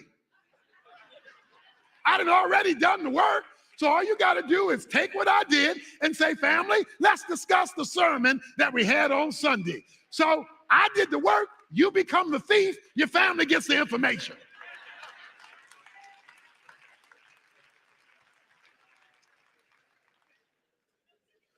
You are the spiritual head. You say, but my wife knows more than me. That got nothing to do with it. That has absolutely nothing to do with it. It's not who knows the most, it's who's responsible. That's who it is.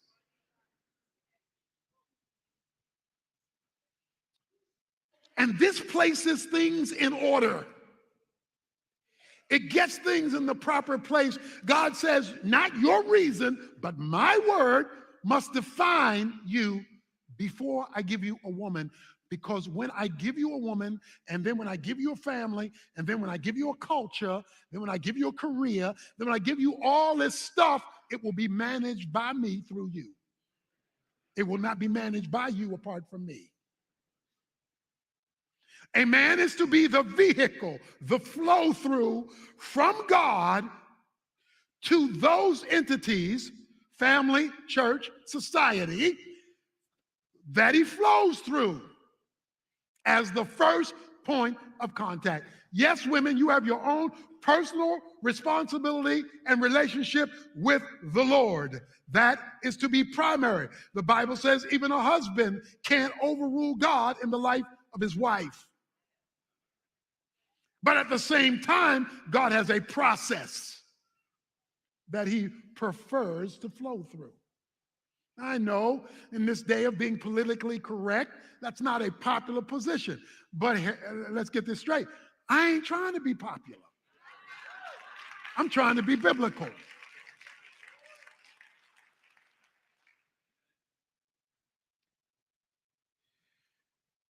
Human reason was never to govern the man. Divine revelation was. When my son Anthony was small, and we bought him a bicycle. And back then they didn't put it together for you. You had to put it together yourself. It came with all these nuts and bolts and screws and washers and all this stuff. Came with all this stuff and a thick book of instructions. Thick book of instructions. So I looked at all these pieces in this thick book and I rationalized. I said, no, wait a minute. I have a college degree. I'm working on my master's, and I'm going to go for my doctorate. So I can figure this out. I can do this 8 hours later with just the handlebars on. With just the handlebars. I'm out there fiddling and just the handlebars on. Sister Evans comes to the garage door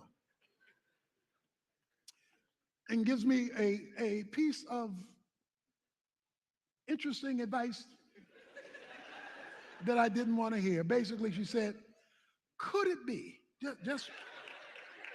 could it be that the bicycle maker knows more about bicycle assembly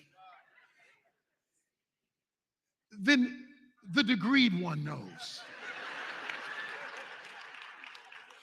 So I ask you, could it be that the man maker knows more about manhood than the man does? And I was able to complete in 45 minutes what my own understanding had not been able to fix in 8 hours. Many men say, my wife won't change. Whose book are you using? My kids won't change. Which manual are you using? Because if you're using from the wrong tree, there's no power. There's no God. There's just the best you can come up with. Wife after wife. Family after family. Shout out to Steve Harvey. So God is calling on men and he's asking the question, Adam, where are you? Now, not just a location question, but a position question. Now, I don't have time to go into this, so what I'm getting ready to tell you now, I'm gonna wait but I'm just gonna introduce it right now. Just gonna introduce it.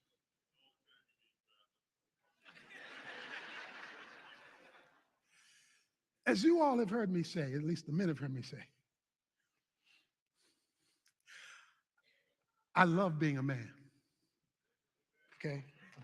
When I get up in the morning and I look in the mirror, hey, yeah, you're a man. I mean, that's how I feel. I feel that thing is on me. I got that thing. That thing is on me. I love being a man. And let me tell you one reason why. Verse 19 of chapter 2. Out of the ground, the Lord God formed every beast of the field and every bird of the sky and brought them to the man to see what he would call them. And whatever the man called a living creature, there it is. Ooh, that was its name. You know why I love being a man? I get the name stuff. I get the name stuff. You know what the name stuff means in the Bible? When you got the name stuff, you got to own it. When you got the name stuff, you can exercise authority over it. Now, you can't just go name anything. You got to name what God brings you. But once God brings it to you, you get to own that thing. So I be naming everything I can get my hands on and giving it back to God. God gives you the ability and the authority. That's why when a woman comes on the scene, she changes her name. Because you lay hold of that thing. You grab that thing. You say, no, you mine because I named you.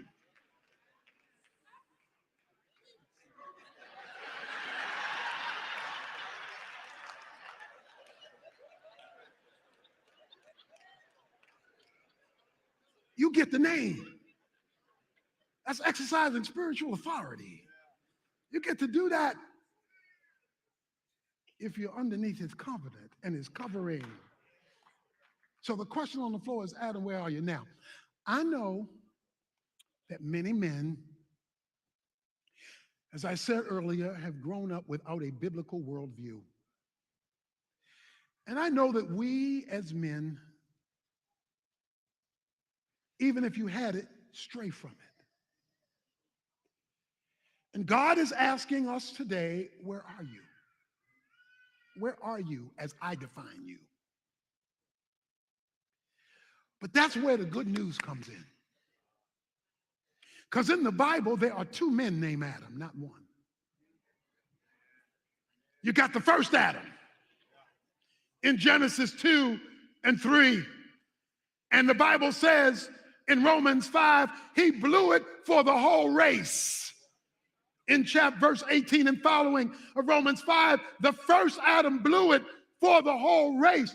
But in 1 Corinthians chapter 15, verses 22, 45, and 47, it says there's another Adam. Adam number 2. He's called the last Adam. While Adam number 1 got us booted out of the garden, the Bible says the last Adam is a life-giving spirit, and he can escort you back into the garden. The first Adam may have messed you up, But the last Adam can pick you up. And you don't have to be like your daddy. You don't have to be like your granddaddy. You don't have to be like the people who influenced your life who were wrong. The last Adam can rename you. There were two guys in a mountain climbing incident. And there was a man in the front and a man in the back, and there were two men in the middle who were climbing the mountain. But in order to get them up there safely, there was a guy at the front named Adam and a guy at the back named Adam. So they are climbing up this mountain. But the problem is, as the first Adam, the Adam up front, he slipped. And all the folks were tied together by a rope. The first Adam slipped.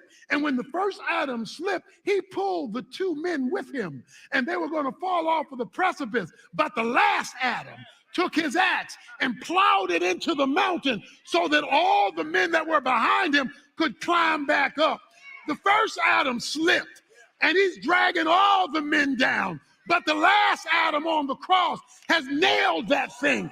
And he says, if you climb up on me, I will take you back to what you think you lost. So the question is, Adam, where are you? Men, it's time to come home.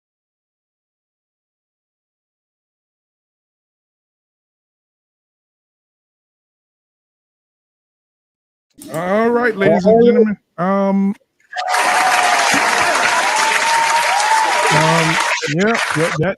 That concluded that.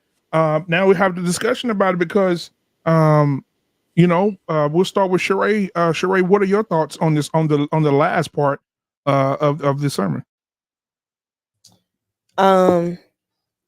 This was good. I really enjoyed it.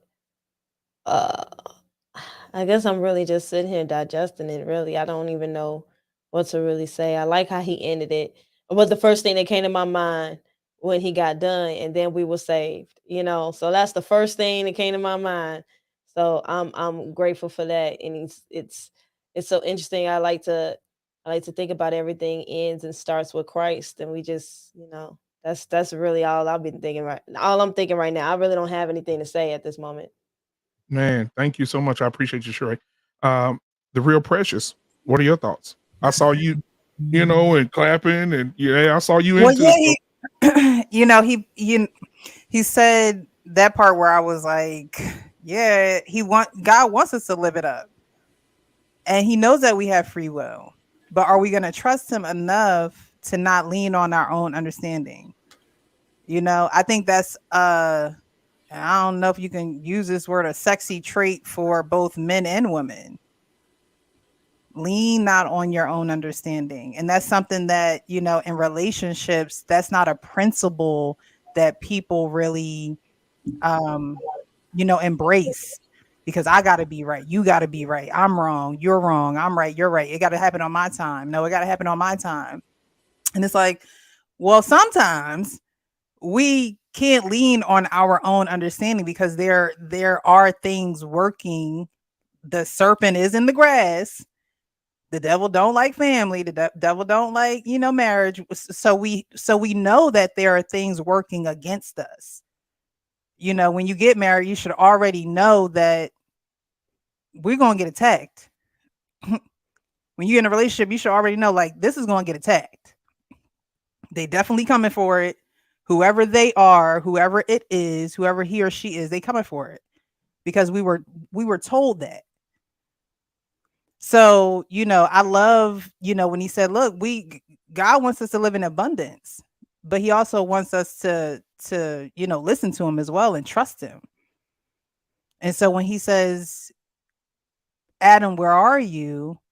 And he also broke down how some men were raised in church. Some men did have that example, especially in the Black community, that was a community that was part of the community of the church.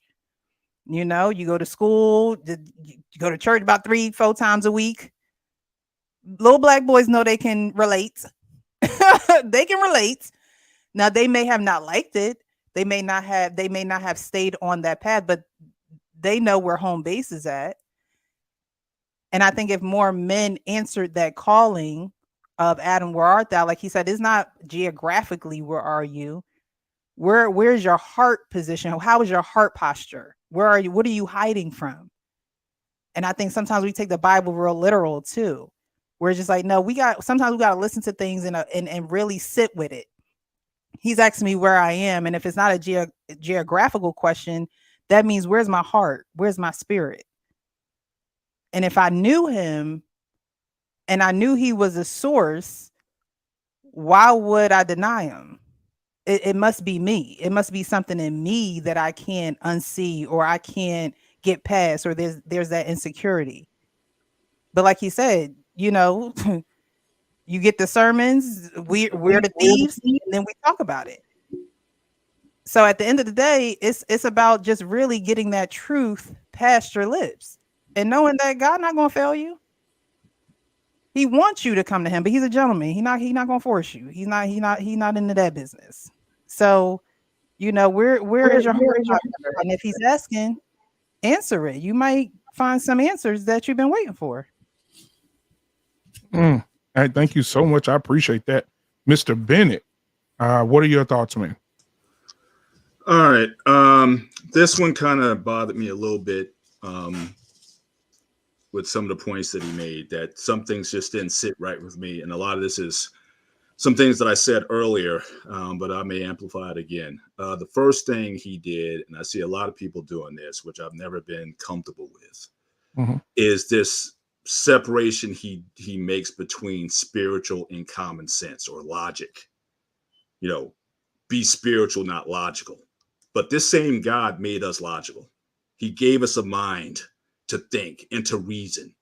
But what informs that logic or reason is information. So it's not that we're being logical. It's based on what information are we being fed.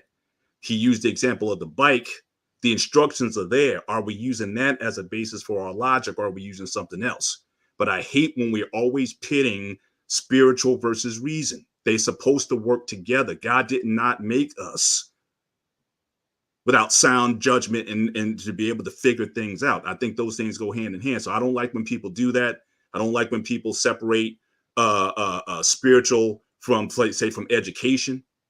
People don't know a lot of the colleges, especially in this country, a lot of these Christian colleges, or just colleges in general, were founded by Christian people because they understood that to truly understand God, science, for example, was part of understanding God. If you're going to have dominion over the earth, you can't have dominion over that which you do not know.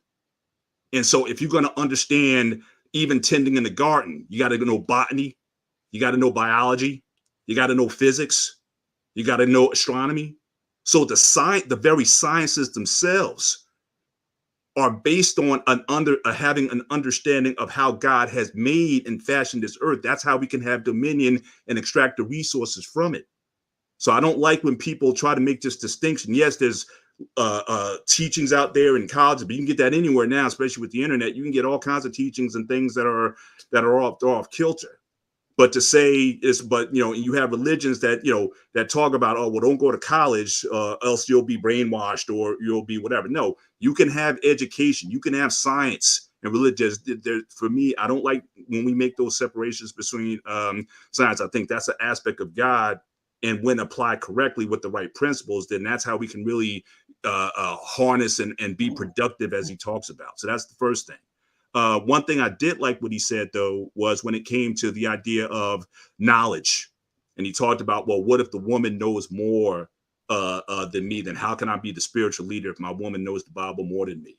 But it's like anything else. We all know this from our jobs. Most of our bosses know less than us. Them having knowledge of whatever they have over us has nothing to do with that. My boss, if I talk too technical to him, I just lose him. I got to break stuff down and make it simple for him to understand, so then he can give me the ear. Okay, well, here, go this way. Or I have to define why we need to go this way. So just like so leadership has not as much to do with your knowledge as that. So I like that point to say it's okay if your woman knows more than you. All right. She has my skills. She has aptitudes in other areas. She's better with accounting or counting the books and the finances. That's not, there's nothing wrong with that. And my manhood shouldn't be affected. I hope she knows some things better than me. So I don't have to know everything, but that doesn't have any issue with my leadership. And then the last thing he was talking about at the end I wasn't necessarily feeling the whole name it and claim it stuff. Again, that's how a lot of these people take something and then run with it. So we got this prosperity gospel, we got this name it and claim it stuff out there, or claim what you want, in the name of Jesus or whatever, and it's yours. That's where a lot of this kind of stuff comes from. So again, I push back on that with some of that stuff, because again, I know how people kind of go and run with it. So those are the three main points that I took away from that. But faith and reason are not necessarily opposing values or interests. And I think we need to have more reason, especially if we want to reach a world that's searching. We need to apply both an appeal to reason in order to win them over. So that's all I had to say on those. So I just want to say I love how we're just color coordinated tonight and didn't even plan it. Gotta coordinate. Right. I want to say real quick, pick off of what he said real quick and what the Real Precious said real quick, because she mentioned and they put it in there. It's my favorite. I know this after reading the Bible. This is like the first verse that I learned to memorize was Proverbs 3, 5, and 6, and it's trust in the Lord, trust in the Lord with all that heart, and lean not on your own understanding. In all their ways acknowledge Him, and He will direct our paths. The one thing I remember I was saying, so the only line that I knew was lean not on your own understanding. I remember I was telling somebody that, and they kind of thought that maybe it meant to not use your head. But that's not what it means at all. If you really think about it, the first line is trust in the Lord with all that heart. So you trust Him with everything. Next line is not lean on your own understanding. The key word is lean. So to go what Bennett is saying, because I think so many people probably do think that it's a more spiritual where you don't use your head. The word lean, if I lean on the wall, I'm still standing on my own 2 feet. And there's the wall right there. Now, if that wall falls, I just still be able to get on my own 2 feet. But if that wall is there, I'm just leaning it. I'm using it for support. So God is offering you to say, use me. But I still need you to have your own 2 feet to do what you need to do. Use your own mind, go where you need to go, but use me, because I'm the one that's going to direct all your paths. I'm the one that knows what's best for you. I'm the one that got this thing planned out for you and gave you the land and gave you everything you need. So trust in me with everything. Lean on me, not your own understanding, because you don't know this like I do. I created you. And acknowledge me in all your ways, and I will show you the way. So I think that goes a lot. I just wanted to point that out, because I think sometimes when people read the Bible, they really don't understand. They really did, because I think they kind of get lost in the free will part. They was like, so we really don't have any, what I have no way. I was like, nah, a lot of the things that you think of was seeds planted by God. Like, you think sometimes and you really want like them, and you really think you know what to do with those ideas and those gifts that you got. You don't know what to do with those. God knows what to do with those. So lean on Him. The only thing I have a problem with is kind of like, Mr. Bennett, you know what?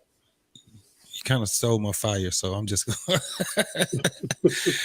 my biggest thing was this whole thing where you got to understand also is that because of where we at in the world right now, the majority of us are so far away from who God is. So many of us don't know who God is. So it takes our understanding and seeking knowledge, seeking understanding of self, right?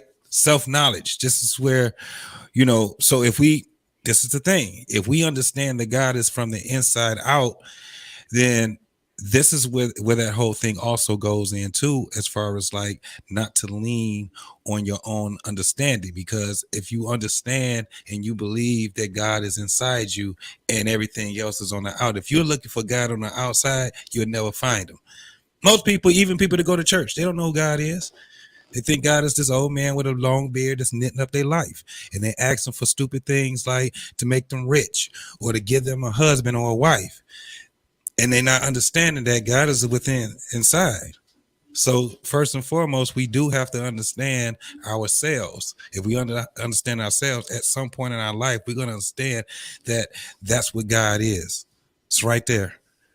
This is why, I really kind of like understood what he said, but it was some pushback because it goes to what Mr. Bennett was saying, that if it gets in the wrong ears, their understanding is going to take it too far and it's going to veer off. It's just going to veer off. I do want to touch on the other thing when we talk about that table. The table initially is what they call the negotiation table. Nobody is the table. It's the place where you sit at to make negotiations for marriage. That's what it is. When you're sitting at the table, what you're doing is making a deal with one another. The man presents the deal, the woman, okay, all right, I'll take this on. That's what we're supposed to be doing when it comes down to us dating or what most people would call courting or dating for marriage. That's when you're sitting down per se. But that's what the table actually is. It's a negotiation table. A lot of us sit down at this table and we ain't got nothing to negotiate. We have what what a lot of people would consider a bunch of things that make us be what they would consider a liability. We have very few things that we look at as assets to our mate or our future husband or future wife. And so what we try to do is sit down and negotiate with a bunch of our trauma. We try to sit down and negotiate with a bunch of bad decisions. This is what we do. So when we talk about this table, we have to get the concept right. The concept is us making that deal with one another. How do we define our marriage or future marriage? In order for us to go any further, we have to define it the way we need it to go. And a lot of people don't do it. I was watching something on Netflix, and it was called How to Be Rich. I don't know if you guys seen that yet, but it's more of a show. We was watching that today, and it was a man that goes around to couples, and what he was talking to them about is finances in their life. And every couple that he talked to, guess what they never talked about? They talked about everything else, but they never talked about finances with each other. Some of them were married, some of them were engaged, some of them were just dating, getting ready to get married or engaged or whatever. And it was crazy. I wasn't planning on watching it, but let me tell you, it showed how the American culture is right now. And one of the things that we are not is honest.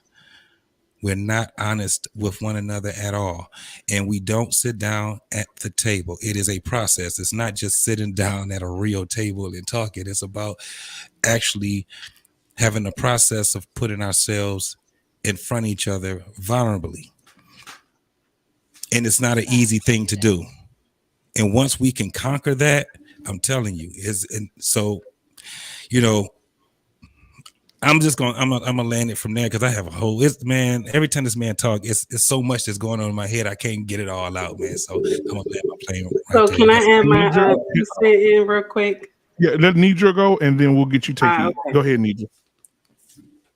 Oh, I gotta go.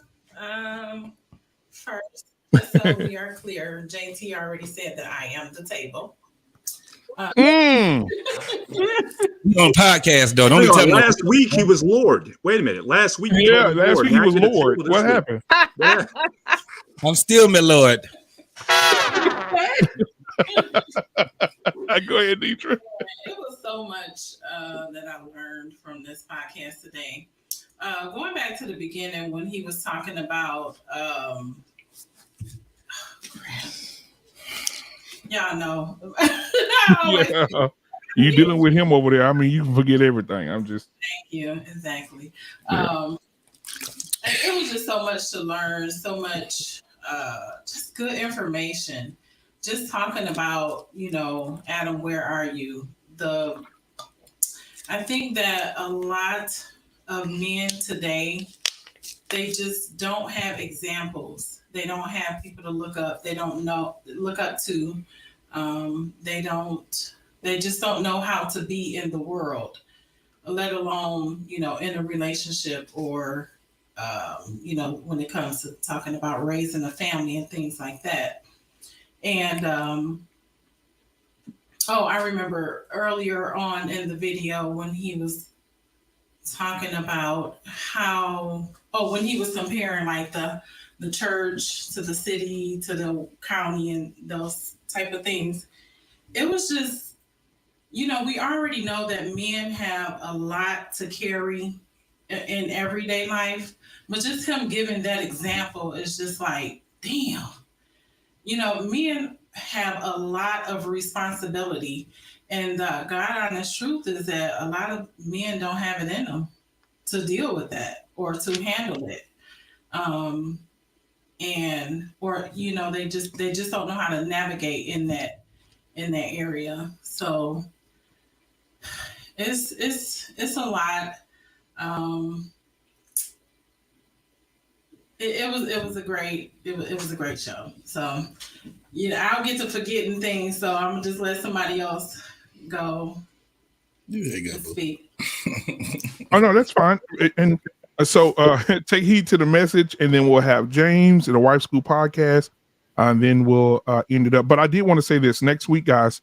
I know I'll be hounding y'all because y'all be dropping so many dimes. I have to have intelligent people around me now. I can't have dumb people around me. I'm sorry, y'all. But you know, next week I want to get into something a little deeper because next week the title of the show next week is Soul Ties, the Silent Killer. Because that's also a problem. I think that we go into marriages giving ourselves to people when we've given ourselves to people. Well, we're gonna deal with that next week. We're gonna deal with that next week. So shout out to Used Jeans. Absolutely. So take heed to the message. What do you have for us? So I wanted to say this, just wanted to put my little 2 cents on it. I remember a couple months back, my daughter, our eldest daughter, she said to me, Mom, the Bible in Genesis, she says to me, Mom, why she said, how did she say that? Because I want to make sure I say this right. She said, Mom, men are responsible for us. And I said to her, why do you say that? Now she's the eldest. She says to me, because when they disobeyed God, when Eve disobeyed God, right? Mom, he called Adam first. And I said, yes. She said, so that makes it that men are responsible for us. I said, yes. She said, yeah, but these hyenas run around here and they don't want to listen to the men. So I had to bust out and laugh because she's a teenager. So I was like, okay, let me explain. So what I wanted to say is that I have a problem with that. I have a problem with that part because I don't think that it was fair that Adam was called first. But that's just me. That's just me saying that. Because you can lead a horse, right? You can lead a horse, but you can't make them drink it. You understand? I'm just saying, we have a lot of women out here that they will bash another woman because she wants to listen to her husband. She wants to be obedient to her husband. She wants to follow her husband. When her husband tell her, shh, she want to shh. And then everybody else is mad with her. You understand? Oh, you strong. You shouldn't have to listen to him. Why are you making his plate? Why are you doing this for him? Why are you doing that for him? And that's how society is. They don't want the woman to do her purpose. You understand? They don't want her to do her purpose. So she agrees with society and don't do her purpose. And this is where we are today. I know that Adam is the head. He is the head. He is the foundation of the family. But Adam can't get no cooperation from Eve because she out here shaking her thing. I'm just saying, it's a lot going on. And Adam is trying his best and he trying to pull it together. But if she out there shaking that thing, what, you know what I'm saying? I'm just saying, yeah, we got to think about that too. You know, we sit up here, we telling Adam, You gotta, Adam, where are you? Okay. But Eve, where are you too? You supposed to be following Adam. Okay. She's supposed to be following Adam. And I'm gonna tell you something. On my channel, I get a lot of pushback. People will tell me, oh, she just sit up there, she just listen to anything her husband say. And I'm gonna tell you something. I do. I follow my husband. Yes, I do. Anything he tell me to do, I follow him. Because let me tell you something. God put me in that position that I'm supposed to follow him. So it's whatever he say, that's what it go. You understand? I didn't just decide to follow just any man. Okay. I decided to follow a man that wanted to follow God. You understand? So I'm going to stay in line. I'm going to follow what my husband say. You know what I'm saying? And I think we forget that as Christian women because, oh, maybe you pray harder than him. Maybe you get the Holy Spirit before him. Maybe you speak in tongues better than him. And so you think you're supposed to govern the house. You're supposed to tell him what to do. And sometimes we miss what God has for us because we come out of order. We do what we want to do as women. So I don't think that we should just say, oh, Adam, where art thou? It should be Eve. You're supposed to be behind Adam too. That's just my take on it. That's how I feel. It to me, it's like if Adam is doing what he got to do and Eve is doing foolery, then how do we fix it? Eve has to have some correction too. She gets no soup. She gets no soup. I'm just no covering. I'm just saying because she has to take accountability too. We sitting up here saying that, oh, it's Adam, but Eve is out here shaking her thing and sleeping with everybody. She got 3-4 baby daddies running around here. She got a 18-inch weave and all this nonsense. I'm just saying we doing too much because she's not doing the right thing either.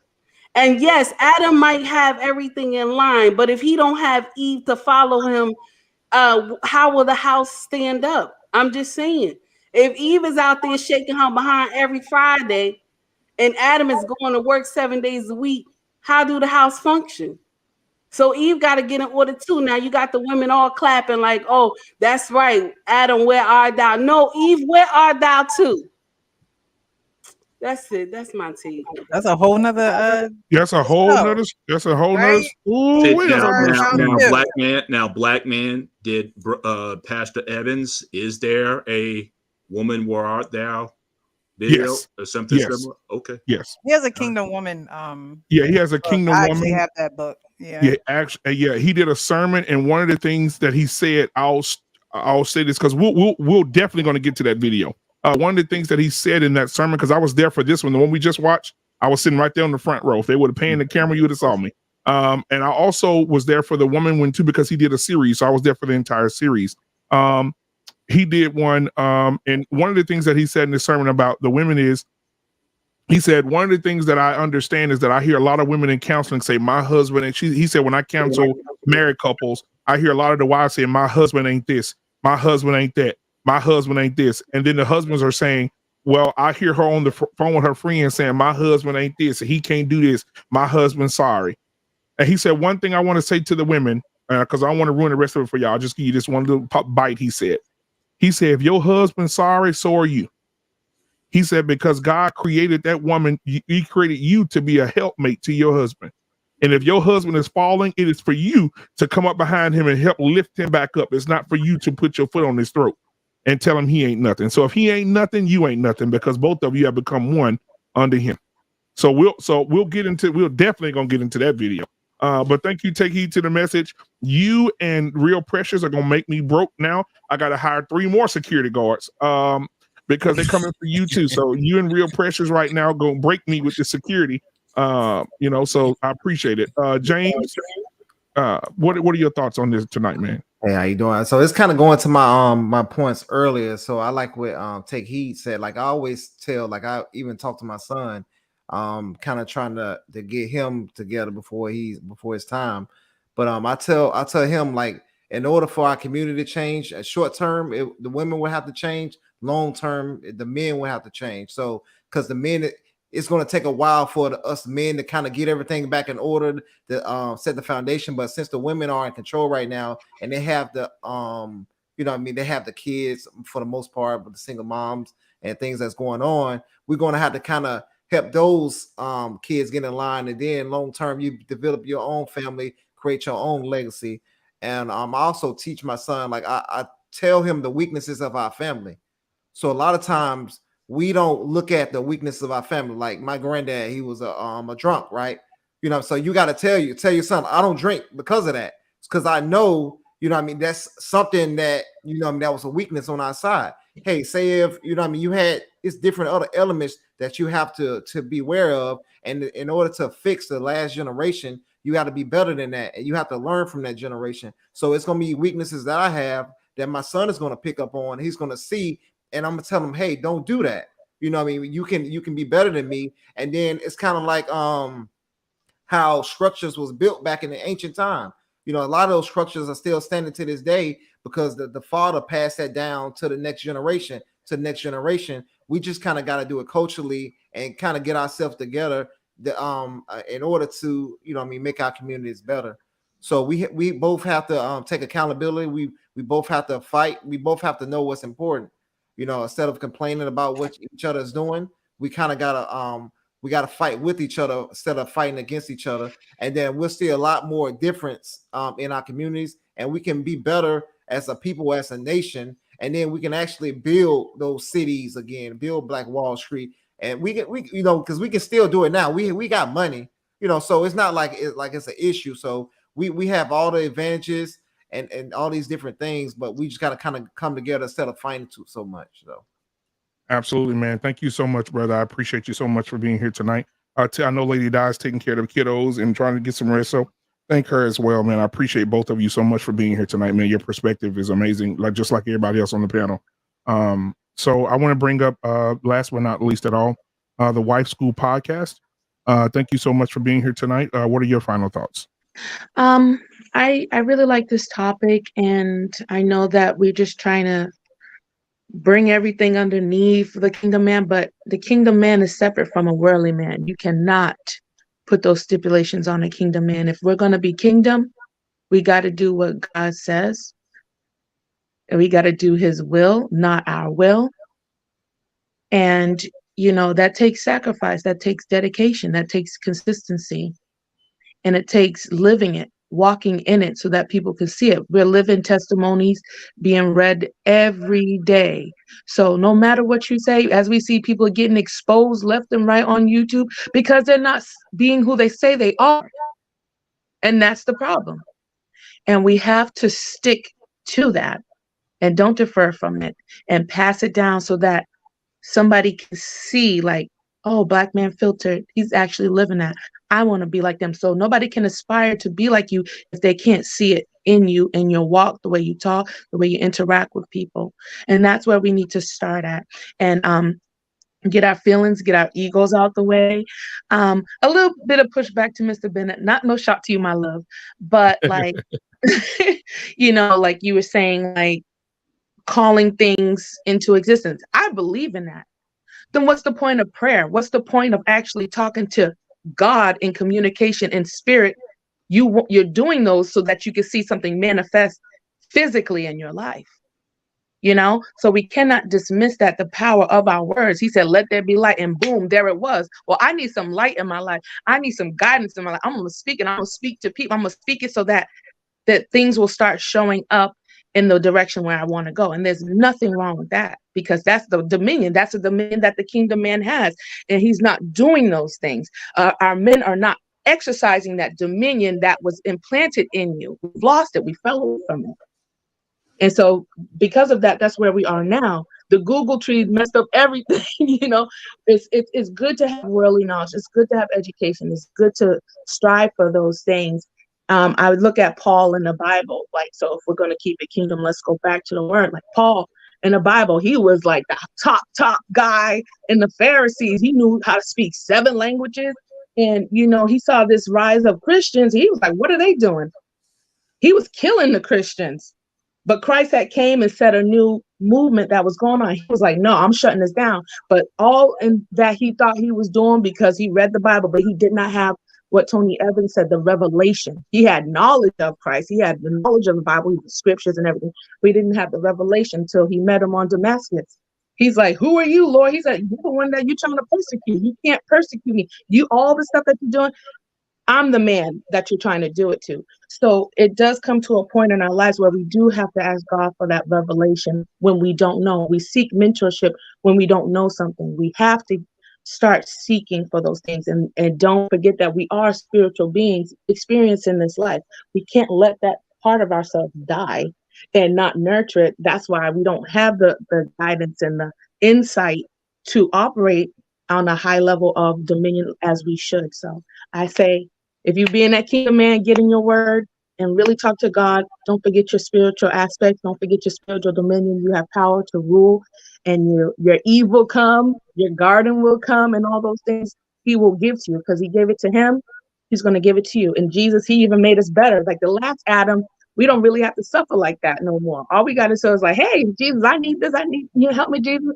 And he will help you. So I just say, let's rely on the second Adam.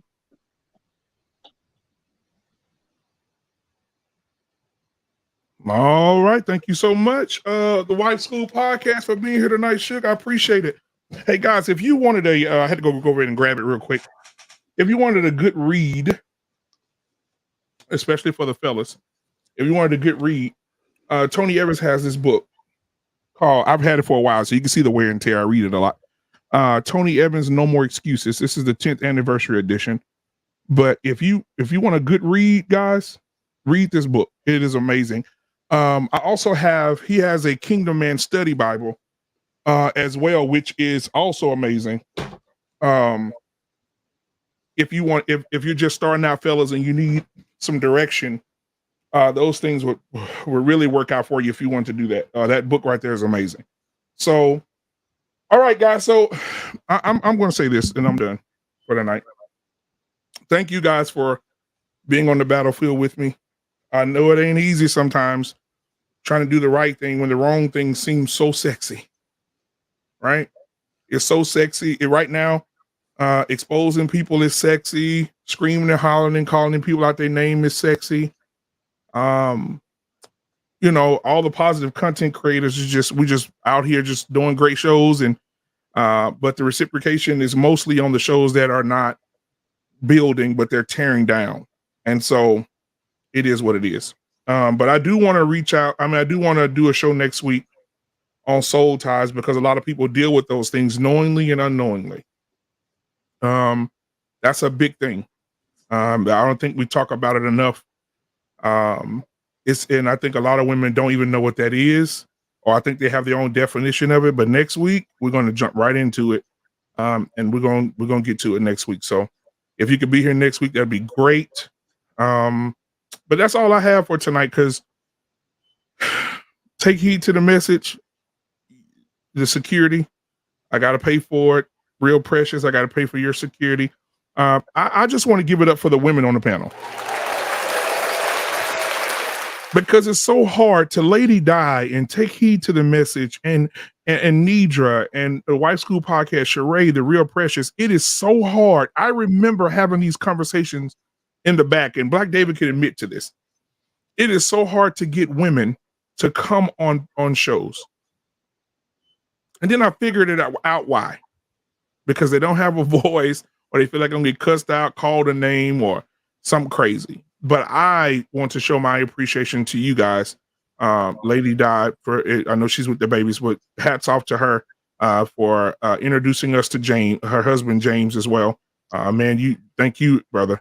But Lady Di for coming on, dropping her gems and standing in her square. She ain't moving, right? The Real Precious, she ain't moving. And Real Precious got them glasses on, she ex-athlete, so she got she's very animated. So when yeah, right, there it is. So when she move a little bit and lean back on that couch, get ready, it's coming. Sheree B, she'll be like, And when she, if you give it, she wants that moment right there. She wants that moment. It's ready. It's coming, right? The White School podcast, when she puts out, I've learned all your body languages by now. She puts those hands together. Mr. Bennett, no harm. I got a little pushback, okay?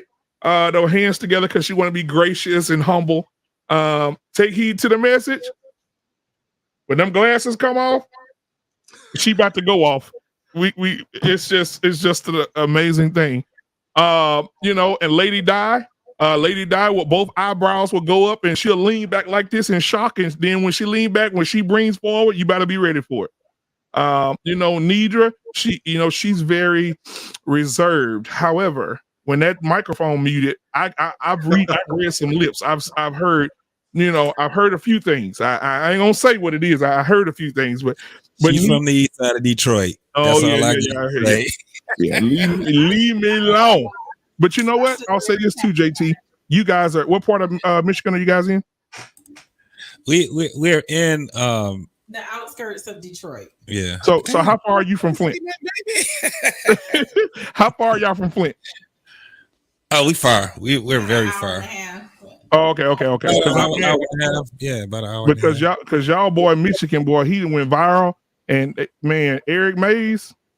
Yeah. That boy there. Yeah. Oh my God, y'all! If y'all ain't seen Eric Mays, just YouTube him. He ain't putting up with know nobody. Eric Mays. You just used to him. He is a councilman for Flint, Michigan. He ain't putting up with nothing. He ain't gonna, and anybody gonna be stealing money from black folks. They ain't finna be robbing black. They ain't finna. You gonna fix this water? This man, he stands up for his people. He is amazing. But anyway, thank you guys for being here, Mr. Bennett. 27 for his marriage. Thank you so much, man, for what you bring to the channel. I appreciate you so much. That's 27. James, how many years is it for you? You said married? Yeah. 6.5. 6.5. All right, man. So absolutely. It didn't take heed to the marriage. How long have you been married? I got 15 years running. 15 years and running, right? And so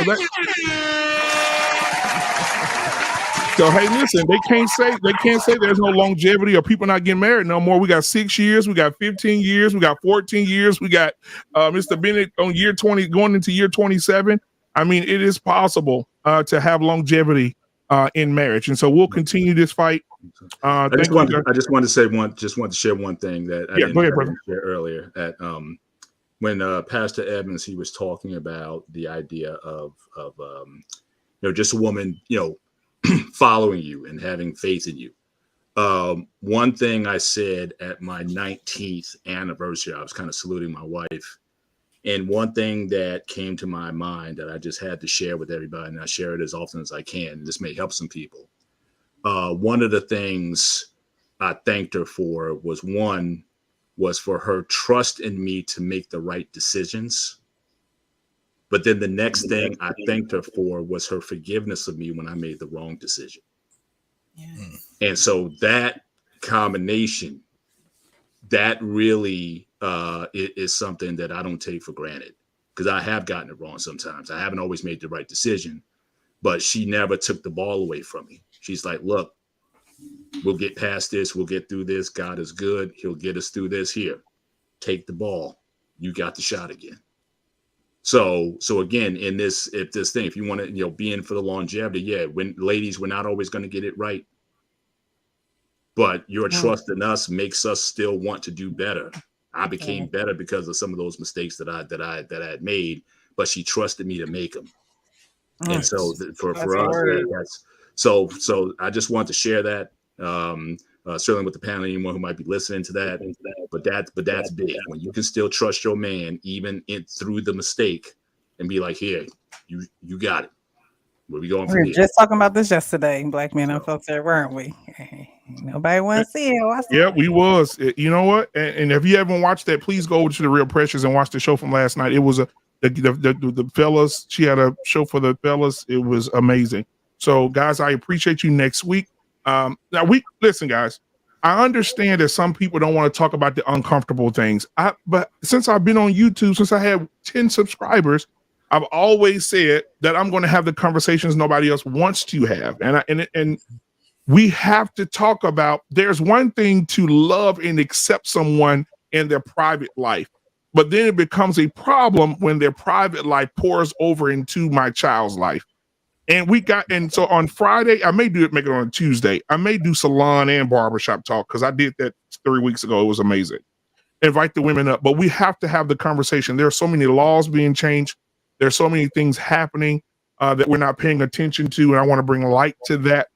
Pull up some stuff because I don't want people to say, "Oh, we just making up stuff." Oh, it's just no. I want to actually pull up the laws. I want to pull up things that were just passed. It's to show people where we are in the world today. Because I watched the Ugandan president today. Oh my God. I watched the I think what you call him, president of the Bahamas, and he just said, no, you're not bringing that over here.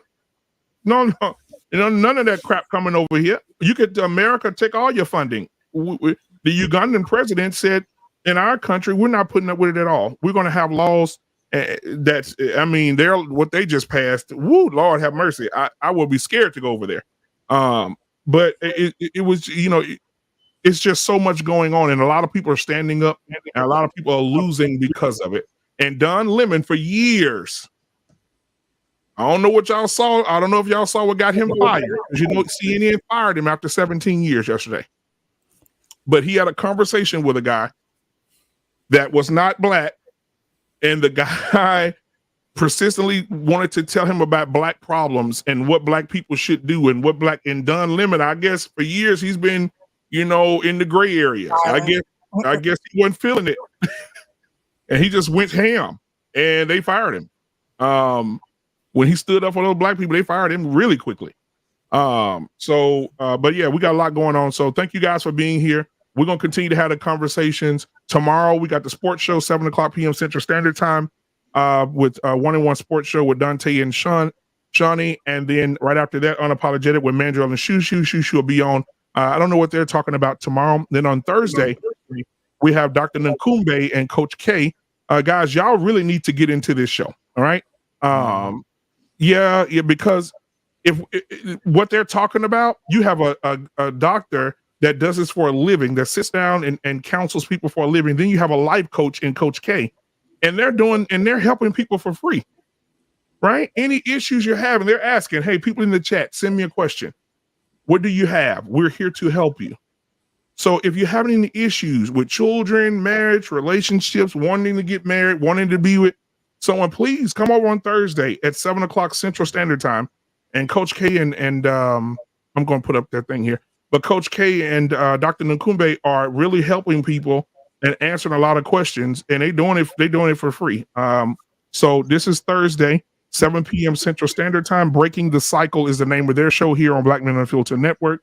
So set your phone up to be ready, or your computer, whatever you're using, whatever device you're using, so we can support Dr. Nkumbe and Coach K, and then also support the Unapologetic with Mandrell and Shushu. Which is on tomorrow at 8:30 p.m. Central Standard Time. And then let's see here what else we got. I think Dante and I don't have theirs up here. So Dante and Shawnee will be on tomorrow for sports. So guys, thank you so much for being here. We out of here. Anybody need any help? Dr. Nkumbe, he's right there. She said, if we don't do it, who will? See? If we don't do it, who will, family? Be a Black Men Unfiltered Network, man. Thank you so much. All right, we'll see y'all next week if you can make it. And we out. Y'all have a good night. You too.